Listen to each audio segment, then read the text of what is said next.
Expect skeletons to come out of the closet on Halloween as we gear up for the new moon in Scorpio happening on November 1st. The rulers of this lunation are battling it out, and it can transform our life for the next 20 years. It's all happening now, so if you want to be in flow with this energy, grab your birth chart and let's dive in.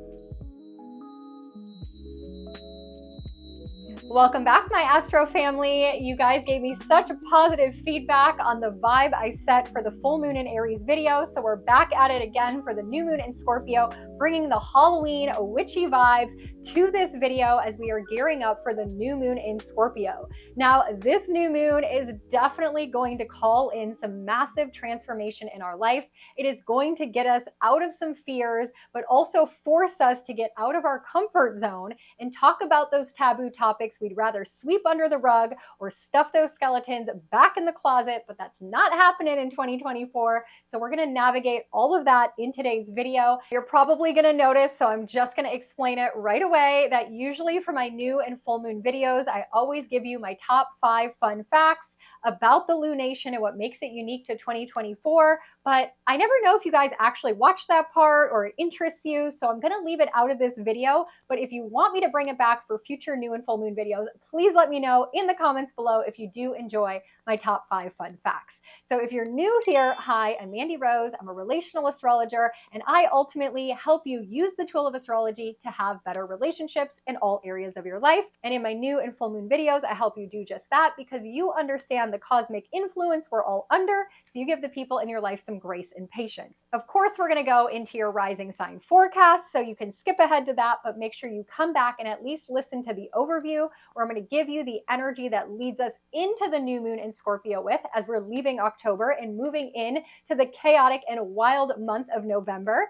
And also I will give you some rituals and activities you can do to work with this energy. Remember, the new moons can be felt 3 days before up to 3 days after, so you can do your activities or rituals around any of these dates. And of course, we're going to break down the chart, dive into the specifics. So if you have your birth chart handy, you can follow along and see how this new moon may be impacting you based on where all the planets are in the sky. But we'll start right out with the basics. When is this new moon officially happening? Well, it's happening on November 1st, right after Halloween at 8:47 a.m. Eastern Standard Time. So as you're going to bed on Halloween, as you're doing all your witchy and fun Halloween activities, just know that that new moon is right around the corner, and it's happening at 9 degrees of Scorpio. So as we pull up the chart here, you can see the sun and the moon both at 9 degrees. You want to check your birth chart. Do you have any planets within a 3-degree orb of 9 degrees? So that would be any planets from 6 degrees of Scorpio to about 12 degrees of Scorpio. If you do, this new moon is going to affect you more than everyone else. Now remember that the new moon is going to activate a new chapter, a new cycle in the Scorpio area of your chart.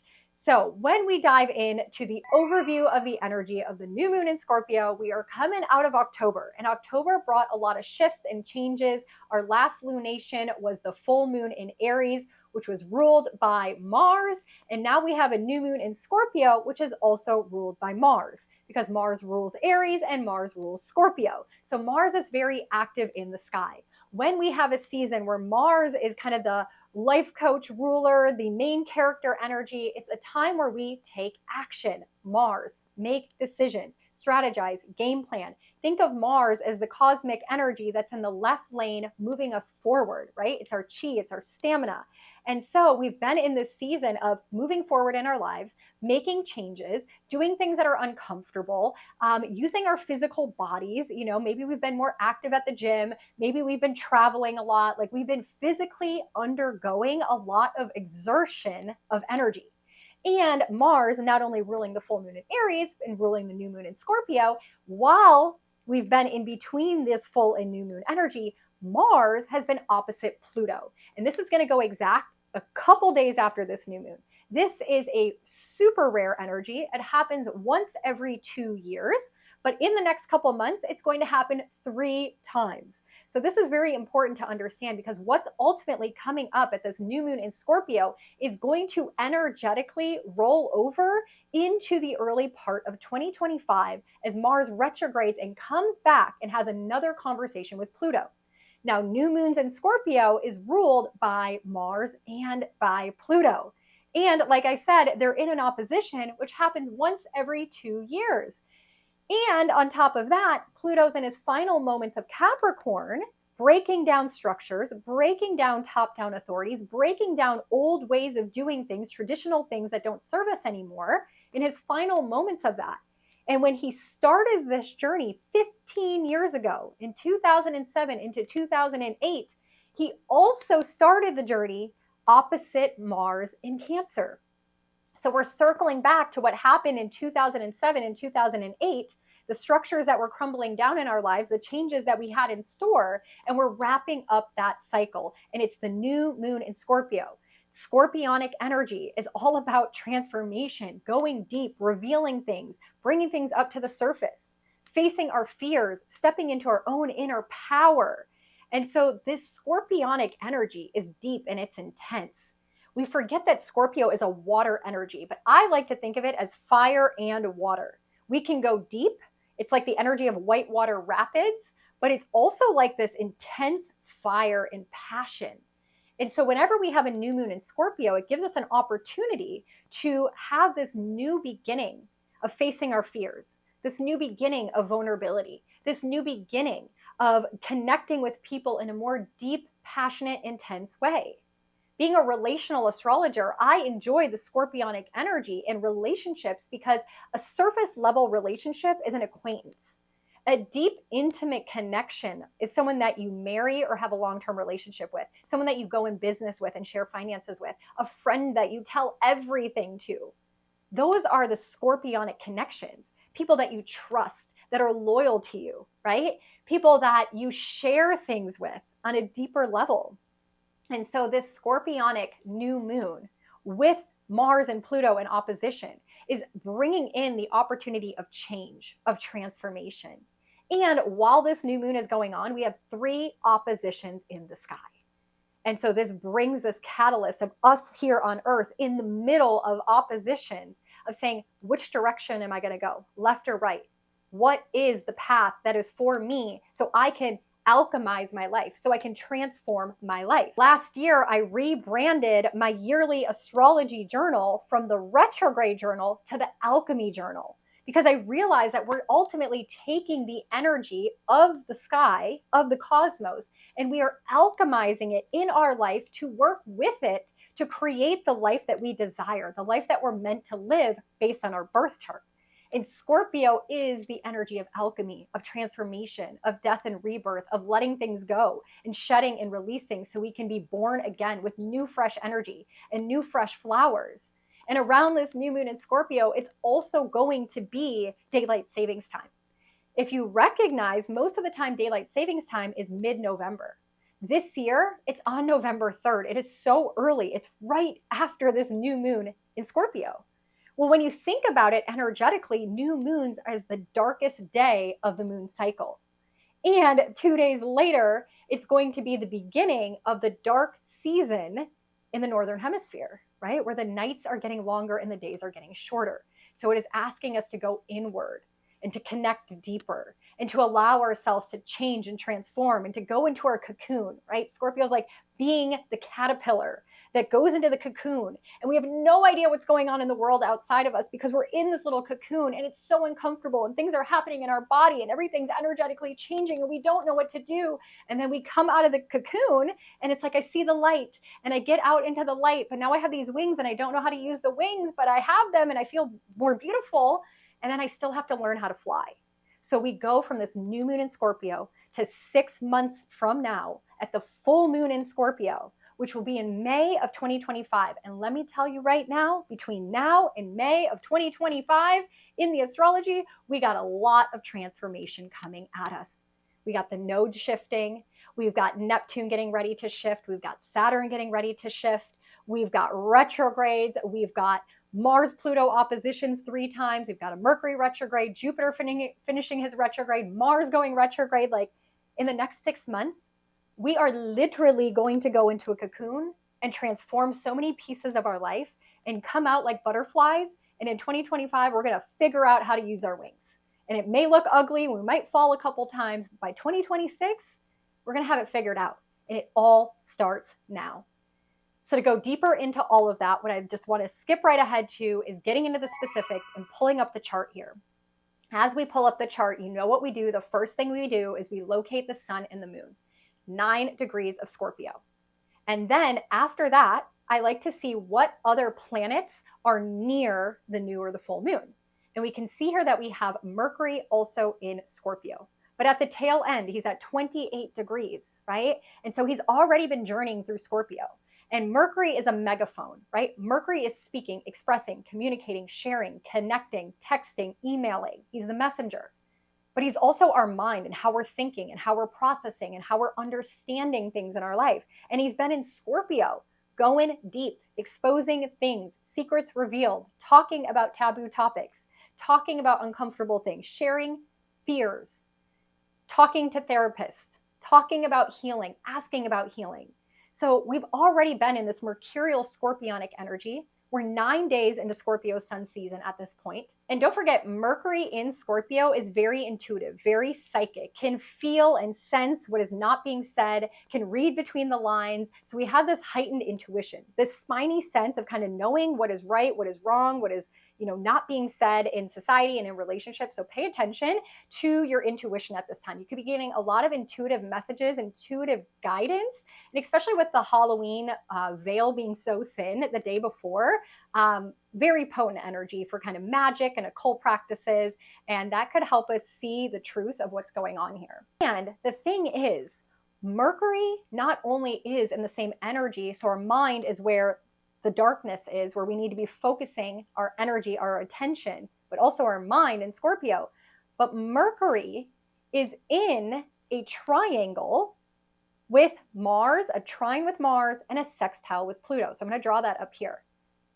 Mars is the ruler of Scorpio. Pluto is the ruler of Scorpio. We talked about that in the overview. So we look for the rulers. The next thing we do, we find the sun and the moon. Then we find any planets near the sun and the moon. And then we talk about the rulers of the sun and the moon, Mars and Pluto. Mars and Pluto are in an opposition. They're fighting. They're in a battle. Remember, we are in the center of this circle. We're here on Earth.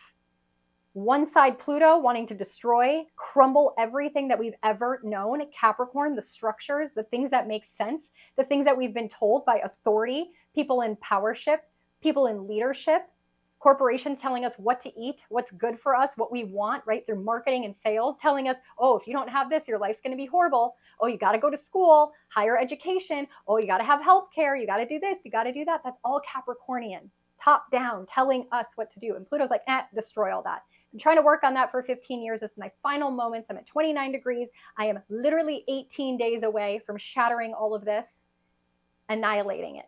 Mars on the opposite side is in Cancer, fighting for change, new decisions, moving forward, left lane, gas pedal in Cancer. Home, family, what makes us feel safe, secure, comfortable, nostalgic of the past. This is where we've been wanting to fight for and make changes to our life to take us back to what has made us function.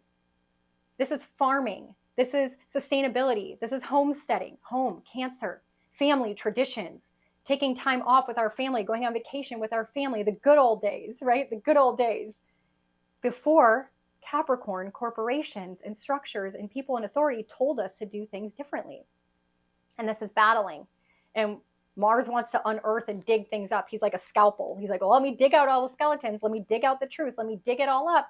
And Pluto's like, nah, we don't need to dig. We just drop a bomb. We just blow it all up. We just get rid of it. We just say no more. Gotta go. Wipe the slate clean, start fresh.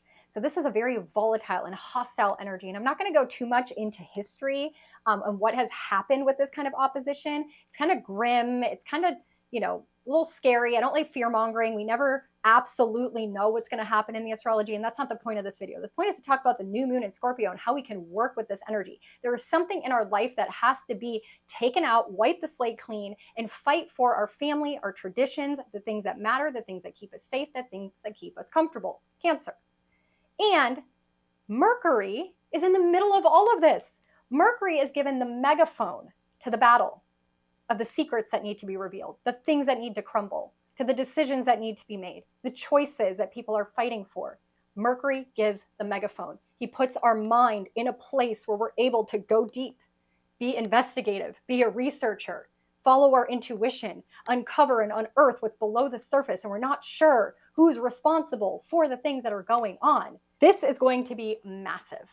And it's going to bring the Scorpionic energy of new moon, new beginning, new fresh starts in a deep, intense way that transforms our life in the taboo areas that are uncomfortable to talk about, but we need to speak about it. Mercury, megaphone. We need to transform it. Pluto. We need to unearth it and reveal it. Mars. And this energy is super symbolic, and we're going to be feeling it internally. We're going to be feeling it relationally. And we're going to feel it definitely collectively. And at the time of the new moon, Mercury is opposite Uranus. This went exact a few days before the new moon, and Uranus shakes things up, brings unexpected information, disruption, liberation, left field energy. So we probably got news right before this new moon of something shocking, something revealing, something we didn't want to see, something that was like, wait, what? Hold on a second. Let me review that. Let me investigate that. Let me dig deeper. Let me Mercury and Scorpio kind of this information.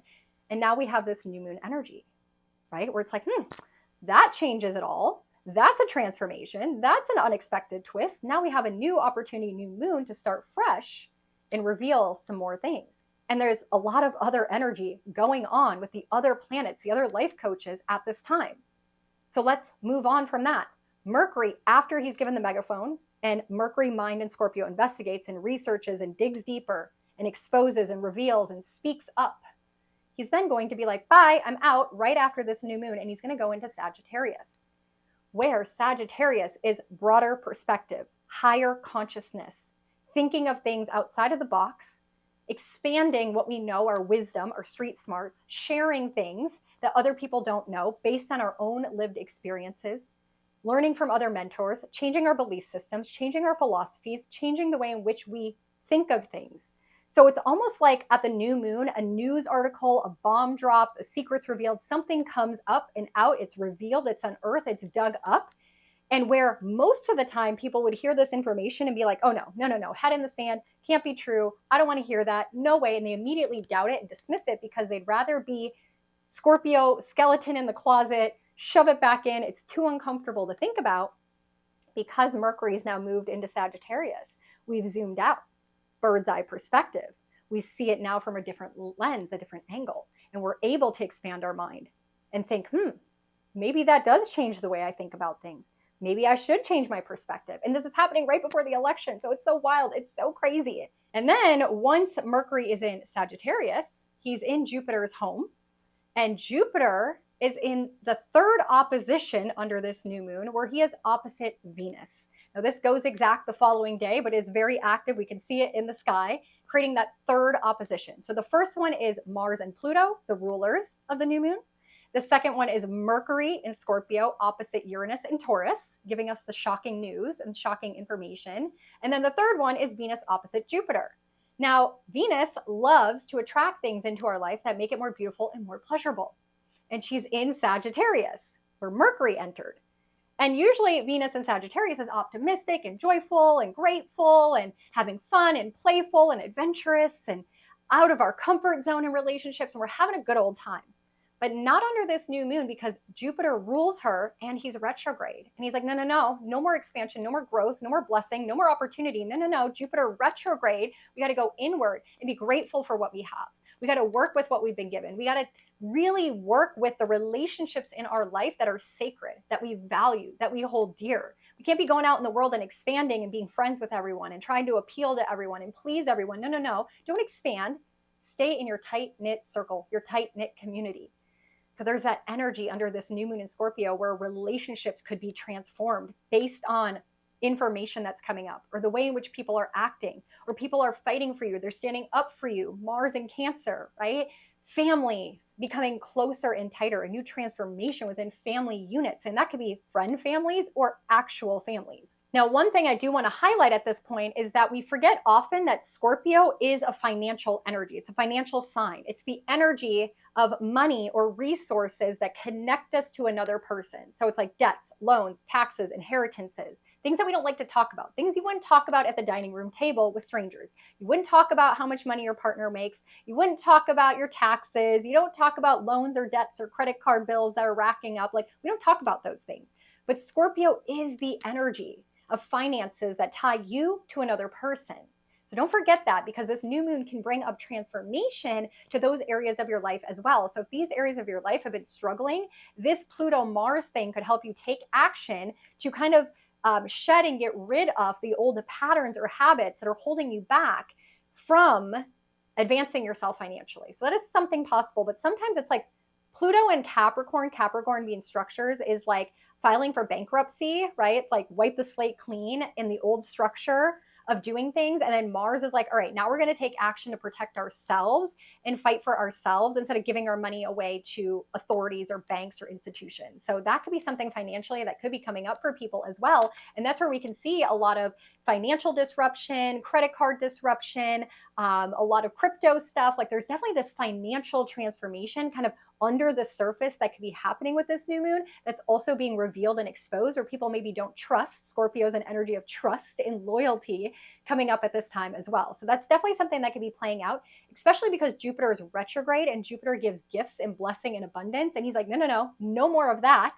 That is dried up. And Venus rules over our money and our material possessions. So there could be this huge financial thing as well under this new moon in Scorpio. Now, ultimately, to sum it all up, what I just want to remind you of is that as November continues on, there is going to be a lot of shifts and changes and transformation that is necessary. We have a lot of astrological weather events that are going to play off this new moon in Scorpio energy. Not only is it going to lead us for 6 months to the full moon in Scorpio, but we're also going to have Mars come back to have another opposition with Pluto 2 more times. So we're going to keep circling back. So I want you to take note. That is the benefit of having the 2024 Astrology Alchemy Journal and purchasing your copy for next year, is you go to the new or the full moon, the retrograde, the sun season, whatever it is, and you're going to fill out the journal prompts. So this takes mental note, inventory of what was going on in your life based on how you answered those journal prompts around this new moon in Scorpio. So we get back to the second transit around the Mars-Pluto opposition, you can go back and be like, oh, this is coming back up. Oh, I get what's going on here, right?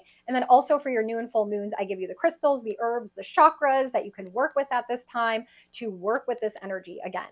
And then, of course, I have a moon ritual in here for you, which leads me to wrapping up this whole part. For more information on that November forecast, you can watch my entire video here. It has planet by planet breakdown, date by date breakdown, your rising sign breakdown, everything you're going to need to know for the month ahead, you're going to catch here. And of course, I have my plan with me video, which I just started doing them. I did my first one in October. I'm doing the second one on November 1st. So join me live if you're catching this beforehand at 8 p.m. Eastern Standard Time. We're going to plan November together. It is going to be on the day of the new moon. So we'll be sitting together in our Astro Family community for the new moon in Scorpio energy. So I look forward to chatting with you then and sending you so much love and light under this new moon in Scorpio. And then I'm going to give you some rituals and activities that you can do to work with this energy. Remember, you can do them for up to 3 days before to 3 days after. Let's go into the rituals and activities that you can do to work with this energy. The first energy is with Mercury in Scorpio and our mind being super intuitive right now,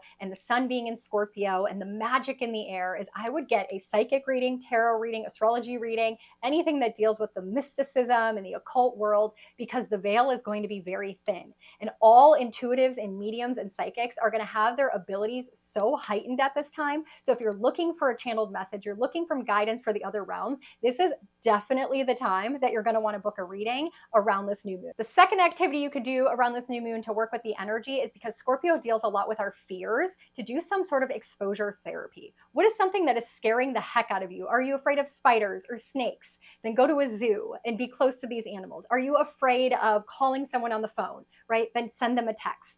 If you're afraid of making a huge decision in your life, maybe you take a baby step towards making that decision. Some sort of exposure therapy to help you get over some sort of fear in your life, because the Pluto energy is strong for transformation and Mars is wanting to take action right now. And to move forward in your life, sometimes you just have to face the fear, face the fire, and realize it's not so bad. So some sort of exposure therapy would really be beneficial in your life to advance it and alchemize it forward.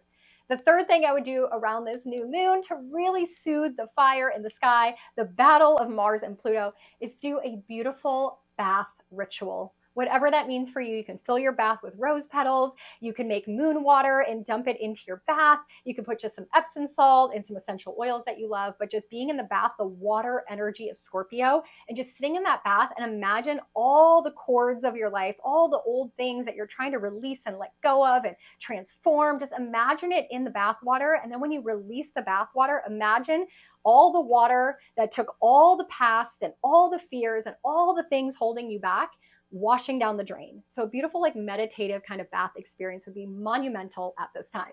So thank you guys so much for being here, being a part of my Astro family. I'm so grateful for you spending your time here with me as I'm slowly growing my channel. I'm not here to hit 1 million followers. I'm here to build connection and community, to find people just like you in the Astro family that want to be in tribe with other people who are obsessed with astrology, who are obsessed with using it as a tool to make their life better, to improve their relationships. So we can do that here on YouTube. If you have any friends in your life that are obsessed with astrology, that want to be a part of our Astro family, please share my content or my video with them. You can buy them the 2025 Astrology Alchemy Journal, especially if they're a newbie and they want to learn more about astrology.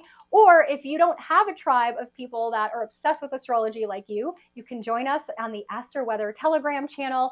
And I give daily voice memos every single day talking about the astro weather. We do new and full moon rituals. We have a group chat going. And so you can just join us virtually with your own Astro family. So again, thank you guys so much for being here. Sending you so much love and light for the Scorpio new moon. And now let's dive into your rising sign forecast. Aries Risings, your primary life coach Mars is super active at this new moon. So we definitely have a lot to discuss for you. This new moon is activating your 8th house, which is your Scorpio area of life of taboo topics. So we're definitely going to break all of that down for you. I know you, like Scorpio Risings, can totally handle this energy. So let's grab your birth chart and dive in. Aries Risings, lots to talk about for you today in this new moon in Scorpio. The new moon is obviously ruled by Mars and Pluto being in Scorpio, and Mars is your primary life coach. So of course this is going to affect you. We see that from the chart here on the right that symbolizes where all the planets are in relationship to your chart in the areas of life it's activating. We have over 7 different areas of your life being activated because we ultimately have 3 oppositions going on in the sky, and Saturn is also invited to the party. On the left-hand side is a graph on the exact moment of the new moon. We can see it there in your 8th house. So let's break it down, starting out with new moons, new beginnings, new fresh energies. And this is happening in your 8th house, which is the uncomfortable spaces. This is the sun season every single year when we get to Scorpio sun season for you, my Aries risings, where you're going to shine your energy and your attention onto the areas of life you would rather sweep under the rug. 8th house deals with debts, taxes, loans, inheritances, the money that you share with your romantic partner. It's really hard, of course, to talk about money sometimes in relationships, but 'tis the season to do that. And at the new moon, it is your opportunity to set new, fresh energy and motion in these areas of your life. Great time for you to look at debts or loans that maybe you owe, going back over any kind of contracts or negotiations that you have with other people. Good time to get your taxes prepared, even getting a new tax preparer if you're needing to find a new CPA. This would be a great time. Or to honestly just have a sit-down conversation with people that either owe you money or that you share money with financially. So it could be a roommate or it could be your romantic partner, and just check in with the budget and see what's going on. Now, also the 8th house deals a lot with your fears. So this could be starting a new program to heal some wounds, fears, traumas, things like that, like going to therapy or doing energy healing. Great new moon for that energy. We also have it trining Saturn. Saturn is in your 12th house, which is the endings, karmic endings, releasing, letting go, bringing things from the unconscious up to the subconscious and processing, releasing it, right? So a lot of healing potential for you at this new moon, dealing with those things that maybe you would rather sweep under the rug, but this is the new moon for you to have new energy, new beginnings by processing hidden things. So I love this energy for you. We also have Mercury in your 8th house. So your mind is here. You're thinking about these things. Maybe you've already had conversations in the 2 weeks that Scorpio season has already been underway on the topics I just mentioned. However, around the time of this new moon, remember that Mercury is opposite Uranus. So right before, leading up to this new moon, you may have had some shocking information, Uranus information in your financial sector come up and out that is now forcing you to take the dust from under the rug or the skeletons out of the closet and face them. So maybe you had a tax issue come up. Maybe you had a debt or loan issue that came up. Maybe there was a financial problem in a partnership and you're having to deal with it now. Maybe Uranus caused some sort of disruption or unexpected information to come to light, and now you're having to process it and then have this new moon, new beginning energy because you handled it. So I love that for you. Now let's talk about your primary life coach, Mars. Mars is super active, and he's been active in the zodiac energy of Cancer for you all the way since September, right?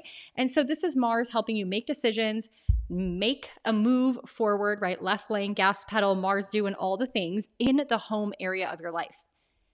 At the time of this new moon, he is opposite Pluto. So Pluto is about to leave your career sector, ending a chapter in your career. So there's this tension, this opposition, this decision, this next stage of your life that you're about to go into with this new moon energy, a new portal where something is going to shift from the career sector of your life that could impact your home and family, or something happens in your home life or is already happening since September in your home life, a decision you've made, something you want to change. And now that's going to affect your career, where you work, how you work, etc. So that could come to fruition. That could be kind of the final straw, the breaking point, the contentious energy where now you have to pick a new lane in what direction you want to go when it comes to your career and your home life. And then on top of that, we still have another opposition to talk about. That is Venus opposite Jupiter. This is in your 9th and your 3rd house. So this is dealing with your thoughts, your beliefs, your values, what you think about the world, who you speak, how you learn. All of the mental stuff right now is getting an up level by you. Venus wants to make your higher conscious mind in the 9th house more beautiful, more pleasurable, thinking better thoughts, positive affirmations, learning from mentors, expanding out of your comfort zone, seeing the world from a higher perspective, listening to the Dalai Lama, I don't know, any of those things where maybe you are just expanding your mind and saying, okay, this is all happening to me, but I want to learn more about this religion. I want to see it from a higher perspective. I want to start using more gratitude, affirmations, manifestation.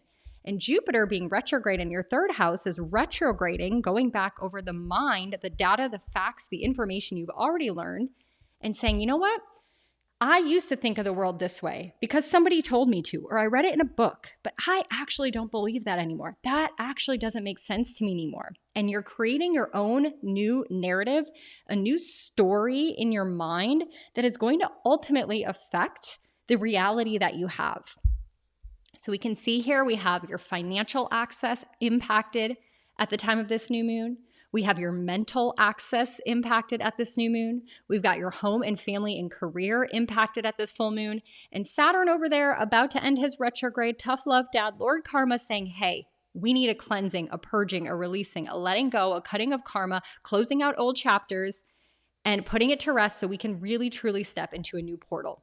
So I love this for you, my Aries risings. I keep mentioning this in all of my recent videos for your rising sign forecast.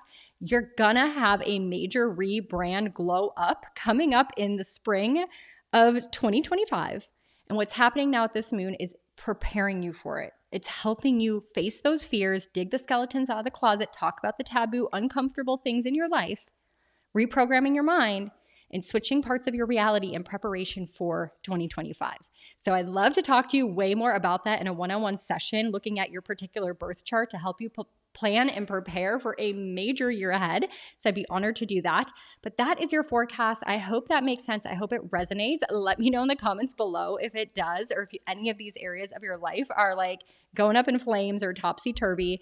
I do love this new moon. I think is an opportune time for us to really move forward in big ways with all these alignments going on. And to celebrate this new moon, I would love to see you on November 1st. I'm going to be doing a live plan with me right here on YouTube at 8 p.m. Eastern Standard Time, where we're going to sit and gather under this new moon and talk about the month ahead. I will also help you pull up your Google Calendar and categorize all the transits in November, and we will label them by color. So you know what days we're going to have, for example, red energies where it's a little bit more contentious, days where we're going to have more positive and favorable energies. So when you are planning your November, you know if you need to rearrange anything in your calendar to align with the astro weather. So bring your calendar, bring your birth chart, bring your Google Calendar, have that open. If you have your 2024 Astrology Alchemy Journal, bring that as well, as we'll be filling out the new moon journal prompts together.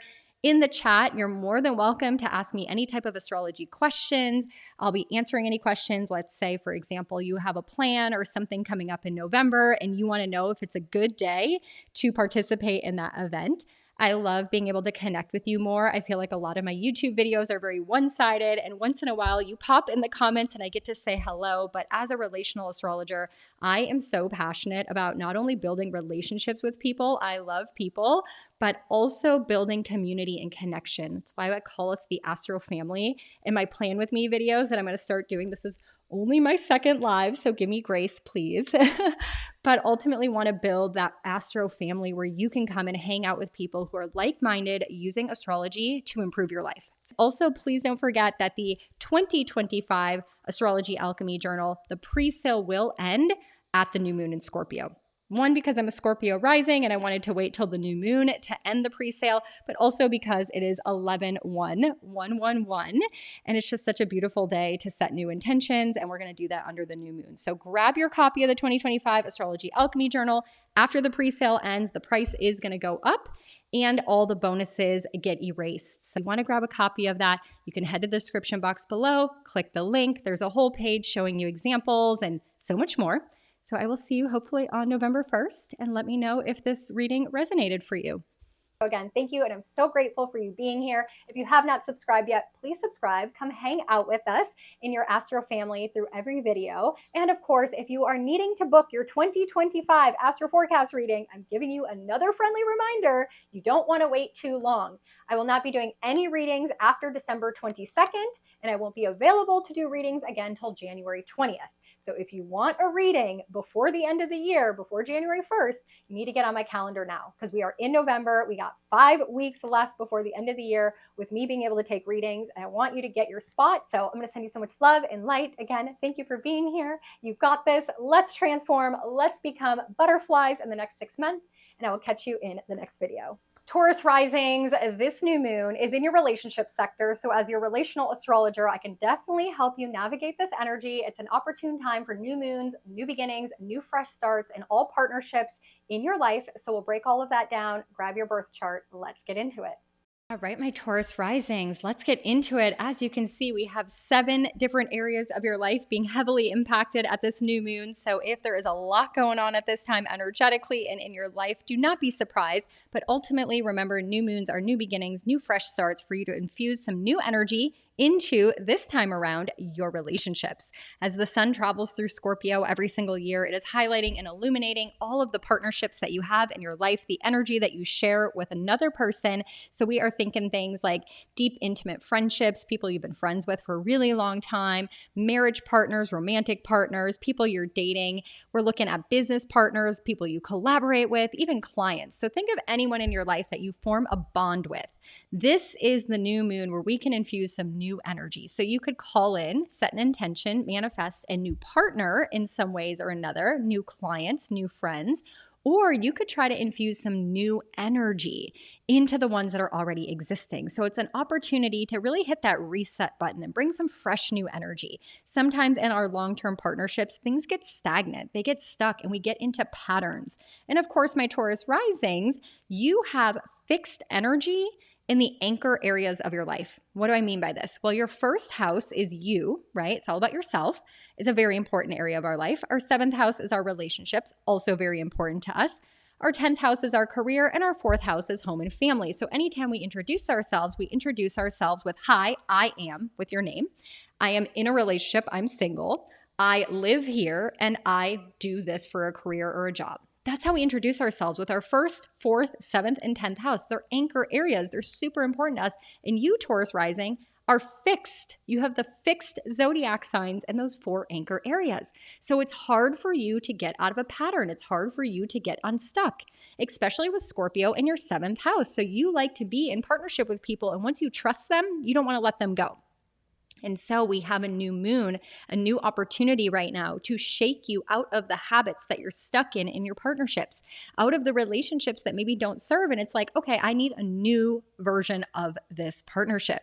So I love this for you. Of course, we have Mercury here as well. So maybe in the last 2 weeks, while we've had Mercury and the Sun here in Scorpio already, you've already had a lot of conversations in your partnerships. Maybe you've met new people, you're deepening and strengthening. Maybe you're having a lot of, conversations about where the relationships are going, or you're learning more about relationships. And at the time of this new moon, right before, Uranus and Mercury were in opposition.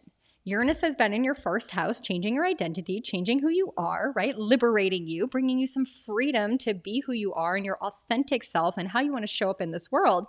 And maybe that caused some disruption in your partnerships. This new moon could be the fact that you are standing up for yourself. You are changing who you are. You're changing the way in which you relate to other people and how you want people to relate to you. And you're speaking up about it.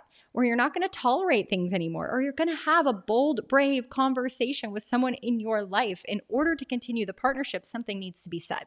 So this is definitely a relationship-oriented new moon for you to infuse some new energy here. And this new moon is trine Saturn. So Saturn always says when he's involved with an astro weather event to be responsible, committed, and disciplined, to do the right thing, to think about the long term. So right now you are really, hopefully, assessing your partnerships and who is the person or who are the people that are meant to come with you into the evolution and the next chapter of your life in your identity. Saturn is about to come out of retrograde in about 2 weeks after this new moon at the full moon in Taurus. Your full moon, relationship moon of the year, where the moon will be in your 1st house of yourself, illuminating what you want, and the sun still in your relationship sector. So a lot of relationship stuff coming up for you in November. Definitely go back and listen to my November rising sign section for you on the November video, because I go way more in depth in those 2 moons and everything else in between. But remember, at this new moon, Saturn is saying, let's look at our friendships, tribes, let's look at our future, the 11th house. What do we want for the future, and who do we want to take with us in our partnerships? Now, that's just one section of what's going on here, right? We still have your primary life coach, Venus, opposite Jupiter at this time. So Venus is always guiding you and saying, how do we make our life more beautiful and pleasurable? Right now, she's in your 8th house of the taboo topics, the things that are super uncomfortable. So right now, you are beautifying your life by handling the ish you'd rather shove in the closet. Let's get out our debts and loans. Let's go look at our credit card statements. Let's look at who we owe money to. Let's look at our taxes. Let's have the hard conversations in our partnerships, right? The 8th house is shared finances, money owed to you, money you owe, how you handle money, intimacy, vulnerability, fears. Venus is like, let's talk about these. Let's handle them. Let's process them. Let's make them more beautiful so that our partnerships ultimately become more beautiful. So there could, of course, be financial stuff coming up at this time that is causing you to have a new start or new beginning in your relationships as well. This is about going deeper, being more vulnerable, having those tough conversations. Now, she's opposite Jupiter, and Jupiter is retrograde in your income sector. So I've been talking to you about this since the beginning of the year, that now that Jupiter is retrograde, your income potential and income situations might be drying up slowly. And so go back and watch that Jupiter retrograde video if you haven't caught it yet to prepare best. But know at this time, this is really about you ultimately saying, this isn't a financial thing that I need to improve my life. It's having those tough conversations.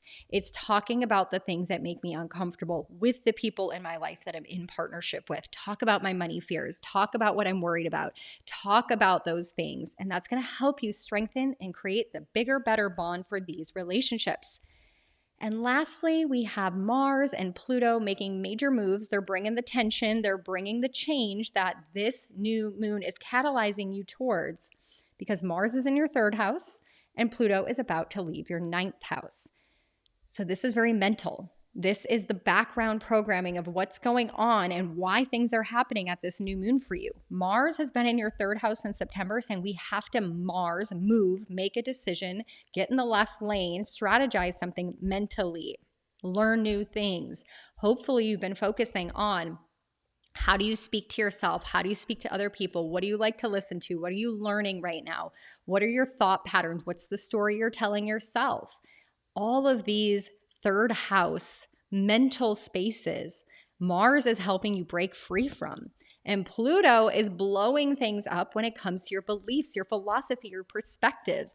Hopefully, you're going through a transformation right now of seeing the world in a different light from a higher perspective, that you are seeing the world with more gratitude and faith, that you are changing the way in which you show up in the world. And the saying, when you change the way you look at things, the things you look at change. I cannot express that enough, my Taurus risings. That is so applicable to you. I'm going to leave you with that. That was such a channeled message that came in. That is ultimately your goal around the time of this new moon. So I hope that resonates. Let me know in the comments below if any of this stuff is coming up. I know it's a lot. Again, I have all the supporting videos for you, the November and the Jupiter retrograde video where you can get way more details.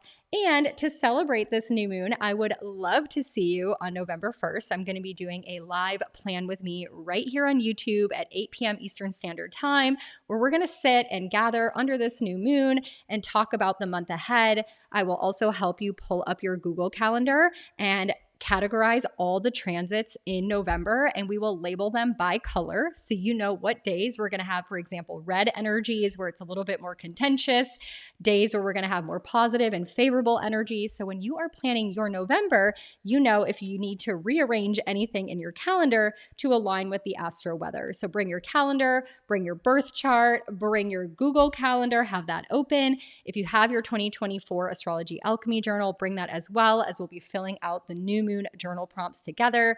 In the chat, you're more than welcome to ask me any type of astrology questions.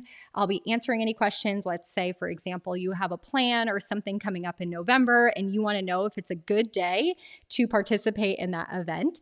I love being able to connect with you more. I feel like a lot of my YouTube videos are very one-sided, and once in a while you pop in the comments and I get to say hello. But as a relational astrologer, I am so passionate about not only building relationships with people, I love people, but also building community and connection. That's why I call us the Astro Family in my Plan With Me videos that I'm going to start doing. This is only my second live, so give me grace, please.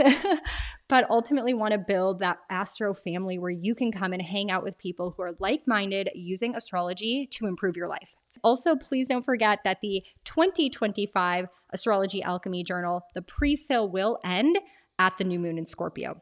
One, because I'm a Scorpio rising and I wanted to wait till the new moon to end the pre-sale, but also because it is 11/1/111, and it's just such a beautiful day to set new intentions, and we're going to do that under the new moon. So grab your copy of the 2025 Astrology Alchemy Journal. After the pre-sale ends, the price is going to go up and all the bonuses get erased. So if you want to grab a copy of that, you can head to the description box below, click the link. There's a whole page showing you examples and so much more. So I will see you hopefully on November 1st, and let me know if this reading resonated for you. Thank you, and I'm so grateful for you being here. If you have not subscribed yet, please subscribe. Come hang out with us in your Astro family through every video. And of course, if you are needing to book your 2025 Astro Forecast reading, I'm giving you another friendly reminder. You don't want to wait too long. I will not be doing any readings after December 22nd, and I won't be available to do readings again till January 20th.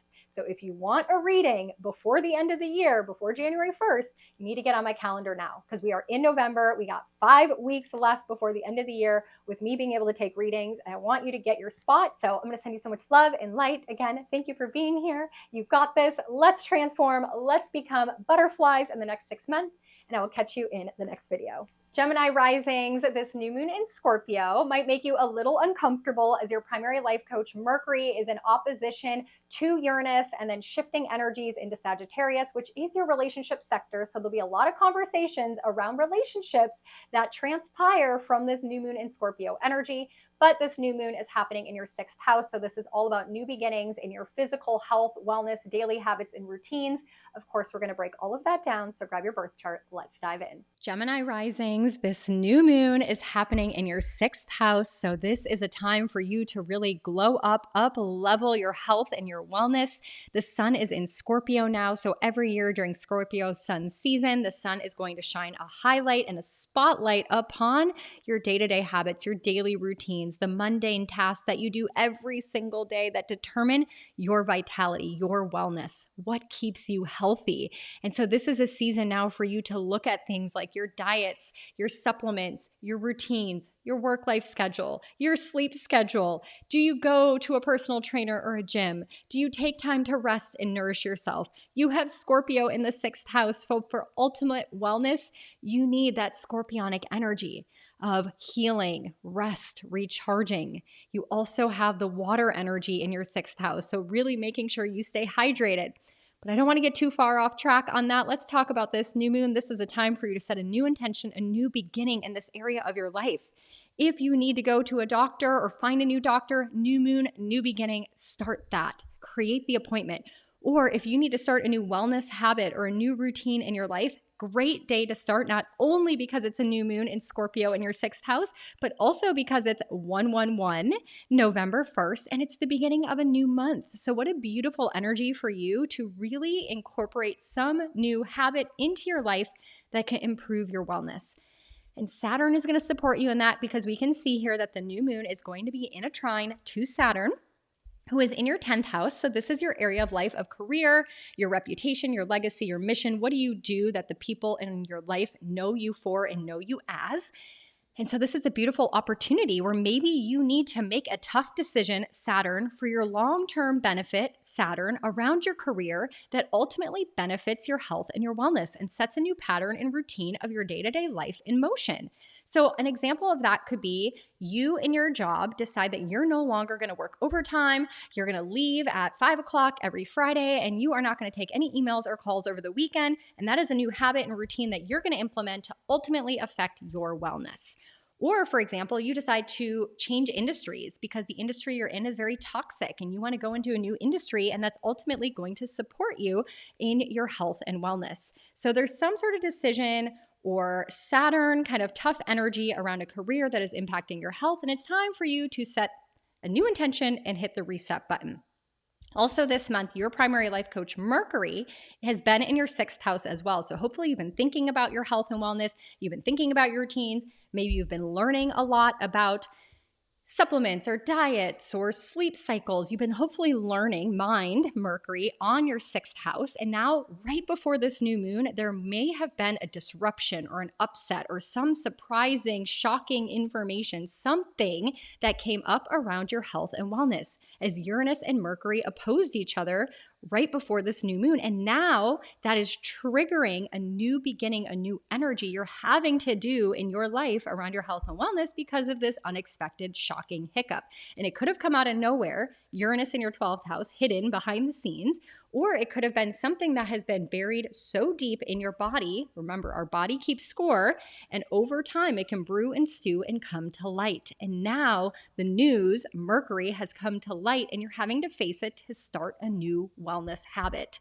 So that could be coming up right now. And if it is, I'm sending you so much love and light because I know health stuff can be scary. I know sometimes it's really challenging to change our daily habits and routines. This is Scorpionic. So sometimes it's a fixed energy and we have a hard time getting into a new energy cycle, especially for you Gemini Risings around your health. So I'm going to send you so much love that you really focus in on this area of your life. Saturn is asking you to, and he's coming out of retrograde at the full moon in Taurus when this new moon grows to a full moon, and he's going to serve the karma. So I hope you are working on this energy. Now, that's not it. Of course, we've got Venus and Jupiter in an opposition as well. Venus has been in your relationship house. So right now, Venus is saying to make your life more beautiful and pleasurable. Focus in on relationships in your life. Lean in on the people that you are in partnership with that make you feel good, make you feel beautiful. They're the ones who are going to hold your hand through this new moon and all the change that's coming up. They're going to be the ones that are going to support you. Lean in on the relationships in your life. That is where some goodness can be. Now, opposite that, we've got Jupiter retrograde in your 1st house. Remember, Jupiter in your 1st house, going backwards, is saying there needs to be a new thought, perspective, a shift in the way in which we look at the self.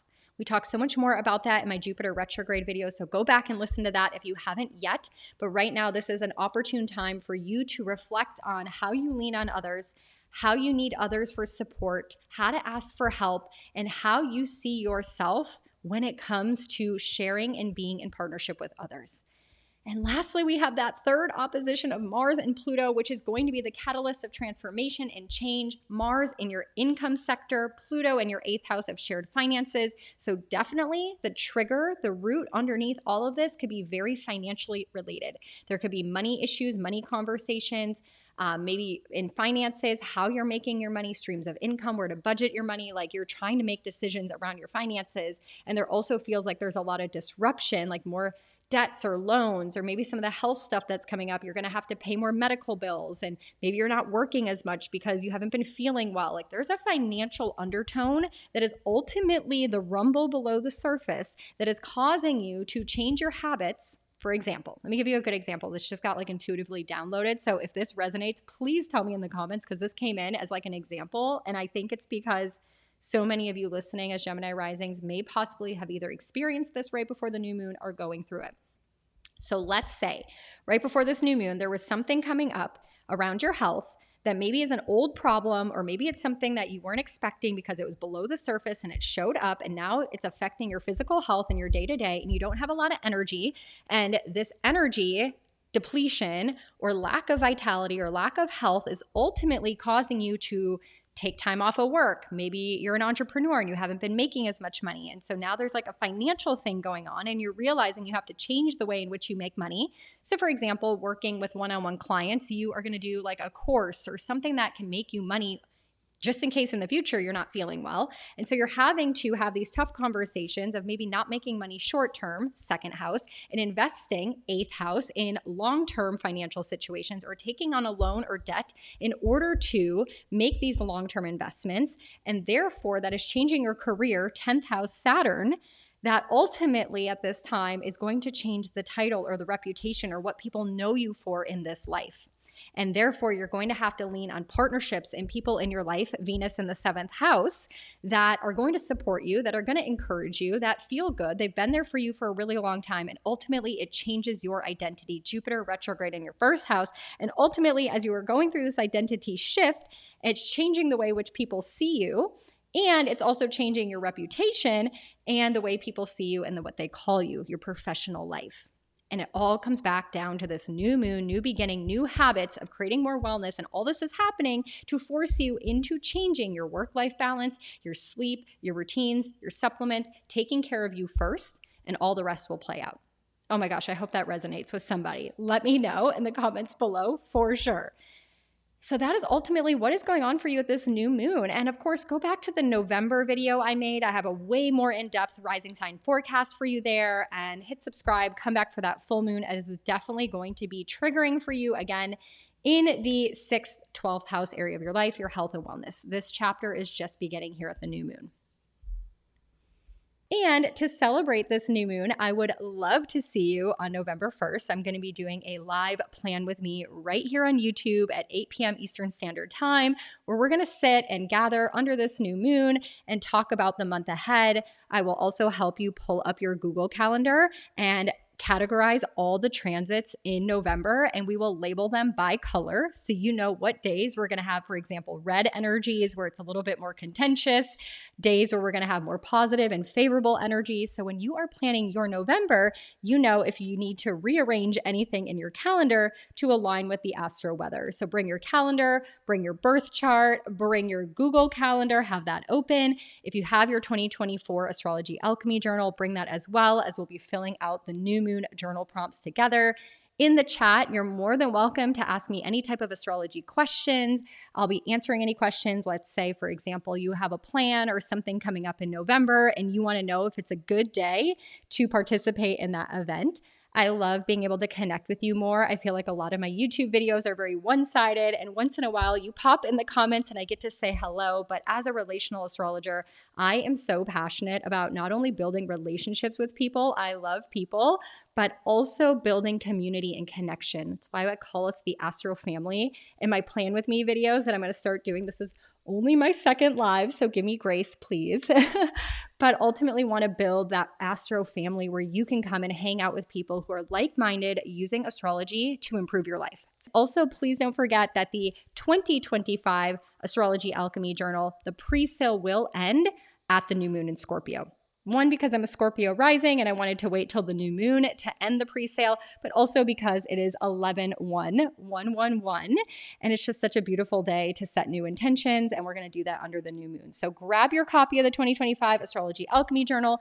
After the pre-sale ends, the price is going to go up and all the bonuses get erased. So if you want to grab a copy of that, you can head to the description box below, click the link. There's a whole page showing you examples and so much more.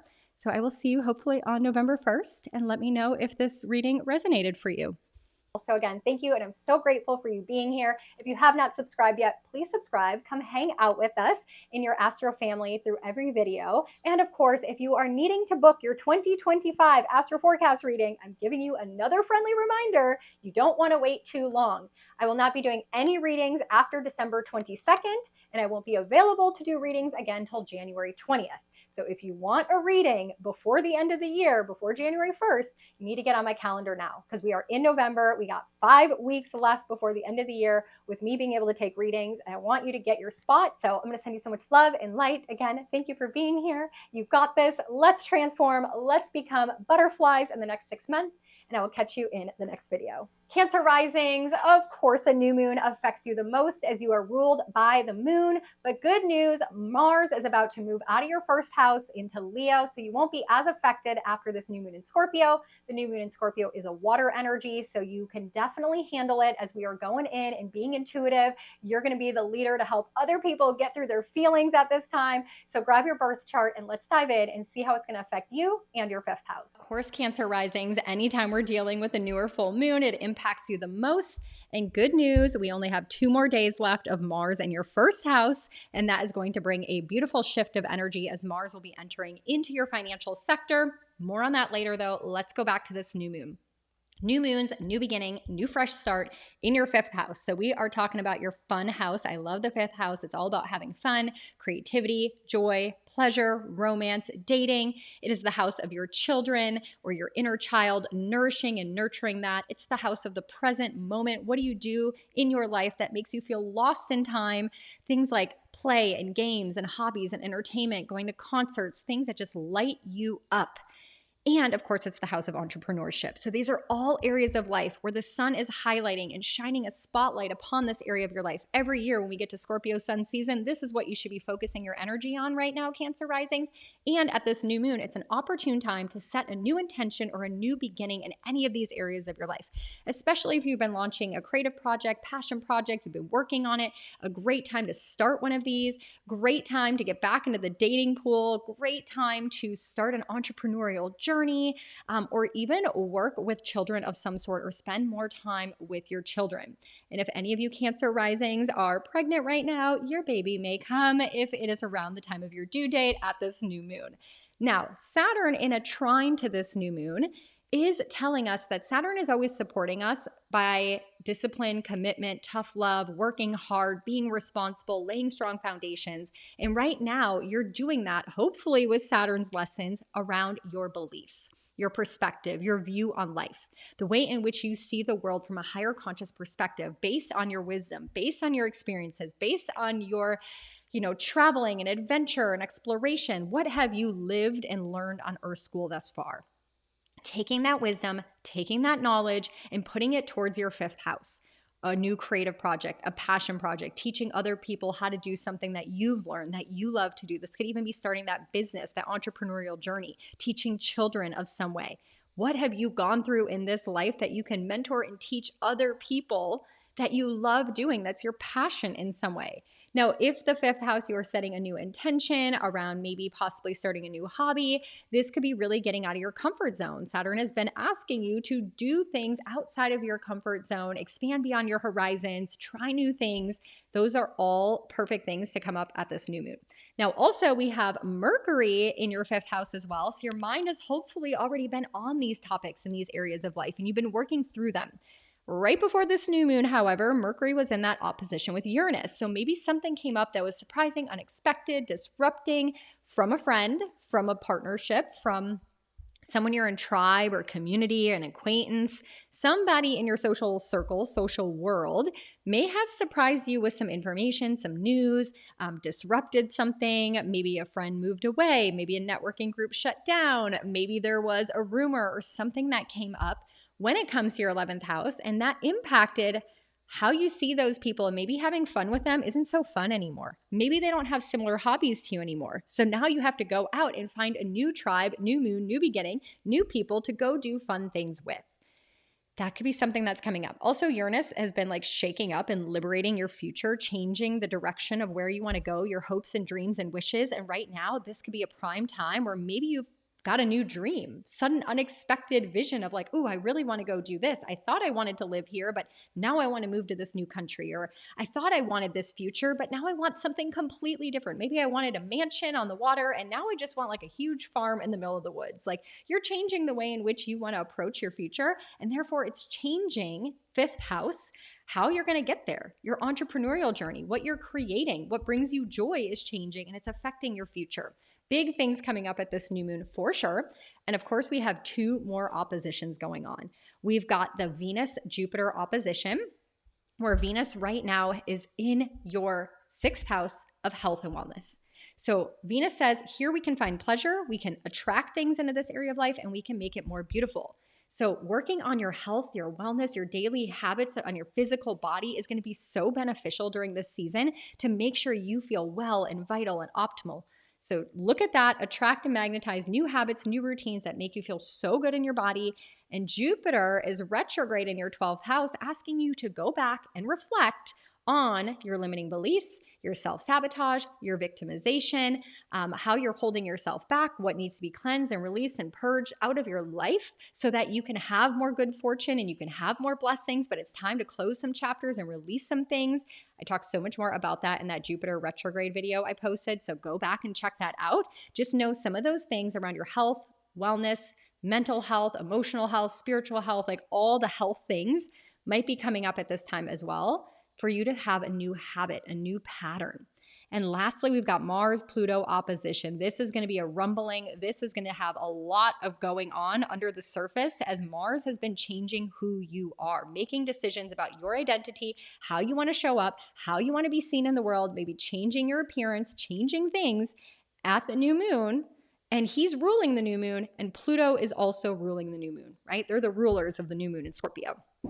So Mars is in your first house of yourself, and Pluto is in your seventh house of relationships. So what is coming up at this new moon and these new beginnings that we've talked about thus far may be heavily impacting your relationships, blowing up your relationships, disrupting relationships, having you unearth and reveal secrets in relationships and how you want to be seen. Maybe you share a secret with someone, or you tell someone this new future that you want and that was really unexpected to the other person, and then they want to end the partnership. Or maybe there's a huge decision or secret that comes up in your partnerships that you're like, wait a second, hold on. I'm not so sure about all that. I'm going to go in this direction. So there's an undertone of relational stuff that is coming up that is being a catalyst to the change, to the new beginning, to the new fresh start, ultimately, that you're meant to have at this new moon, that you need to make a decision on so you can have new energy in your fifth house of more fun, being more present, tapping into all the things that you love and enjoy. So I hope that resonates. Of course, there's a lot more going on, but that's a really good overview. And we'll talk so much more about that full moon in Taurus, because when that comes up, that is going to be highlighting and illuminating a lot of this future. Whatever is decided here right now in 2 weeks might illuminate a little bit more information that you might need moving forward.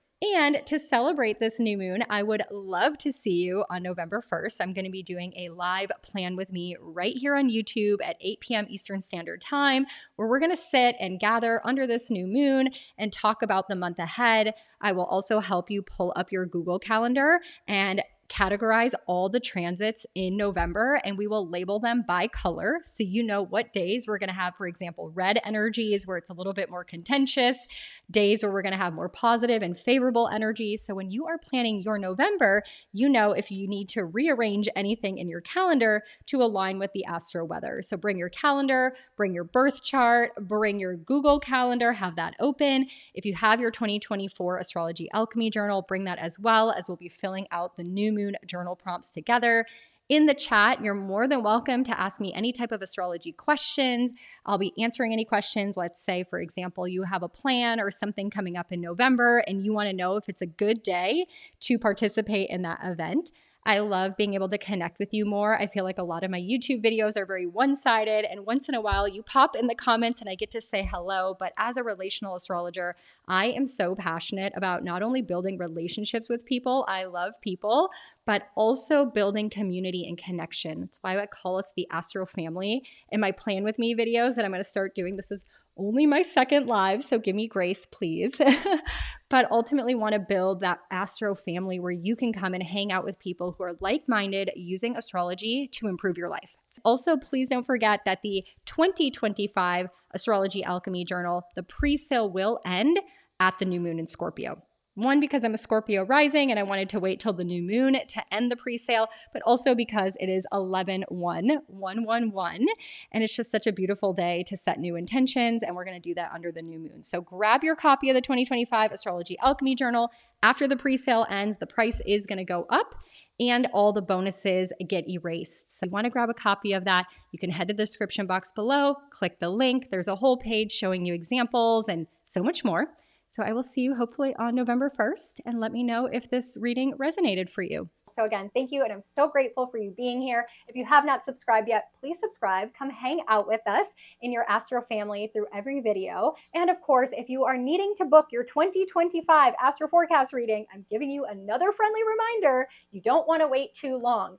I will not be doing any readings after December 22nd, and I won't be available to do readings again until January 20th. So if you want a reading before the end of the year, before January 1st, you need to get on my calendar now because we are in November. We got 5 weeks left before the end of the year with me being able to take readings, and I want you to get your spot. So I'm going to send you so much love and light. Again, thank you for being here. You've got this. Let's transform. Let's become butterflies in the next 6 months, and I will catch you in the next video. Leo risings, you got a lot coming up for you right after this new moon with Mars entering into your first house, feeling the fire energy. Of course, you are ruled by the sun. So every time we have a new or full moon, it is definitely going to activate you. This new moon is activating your 4th house of home and family. So really alchemizing and starting a new chapter around where you live, who you live with, who you consider family, and so much more. So we'll get into that. You grab your birth chart and let's dive in. My Leo risings, wherever the sun is, you need to pay attention as you are ruled by the sun. And every year when the sun is in Scorpio, it is shining a spotlight, a highlight upon your 4th house of your home and your family. So I hope you're giving this area of your life the attention it deserves during this season.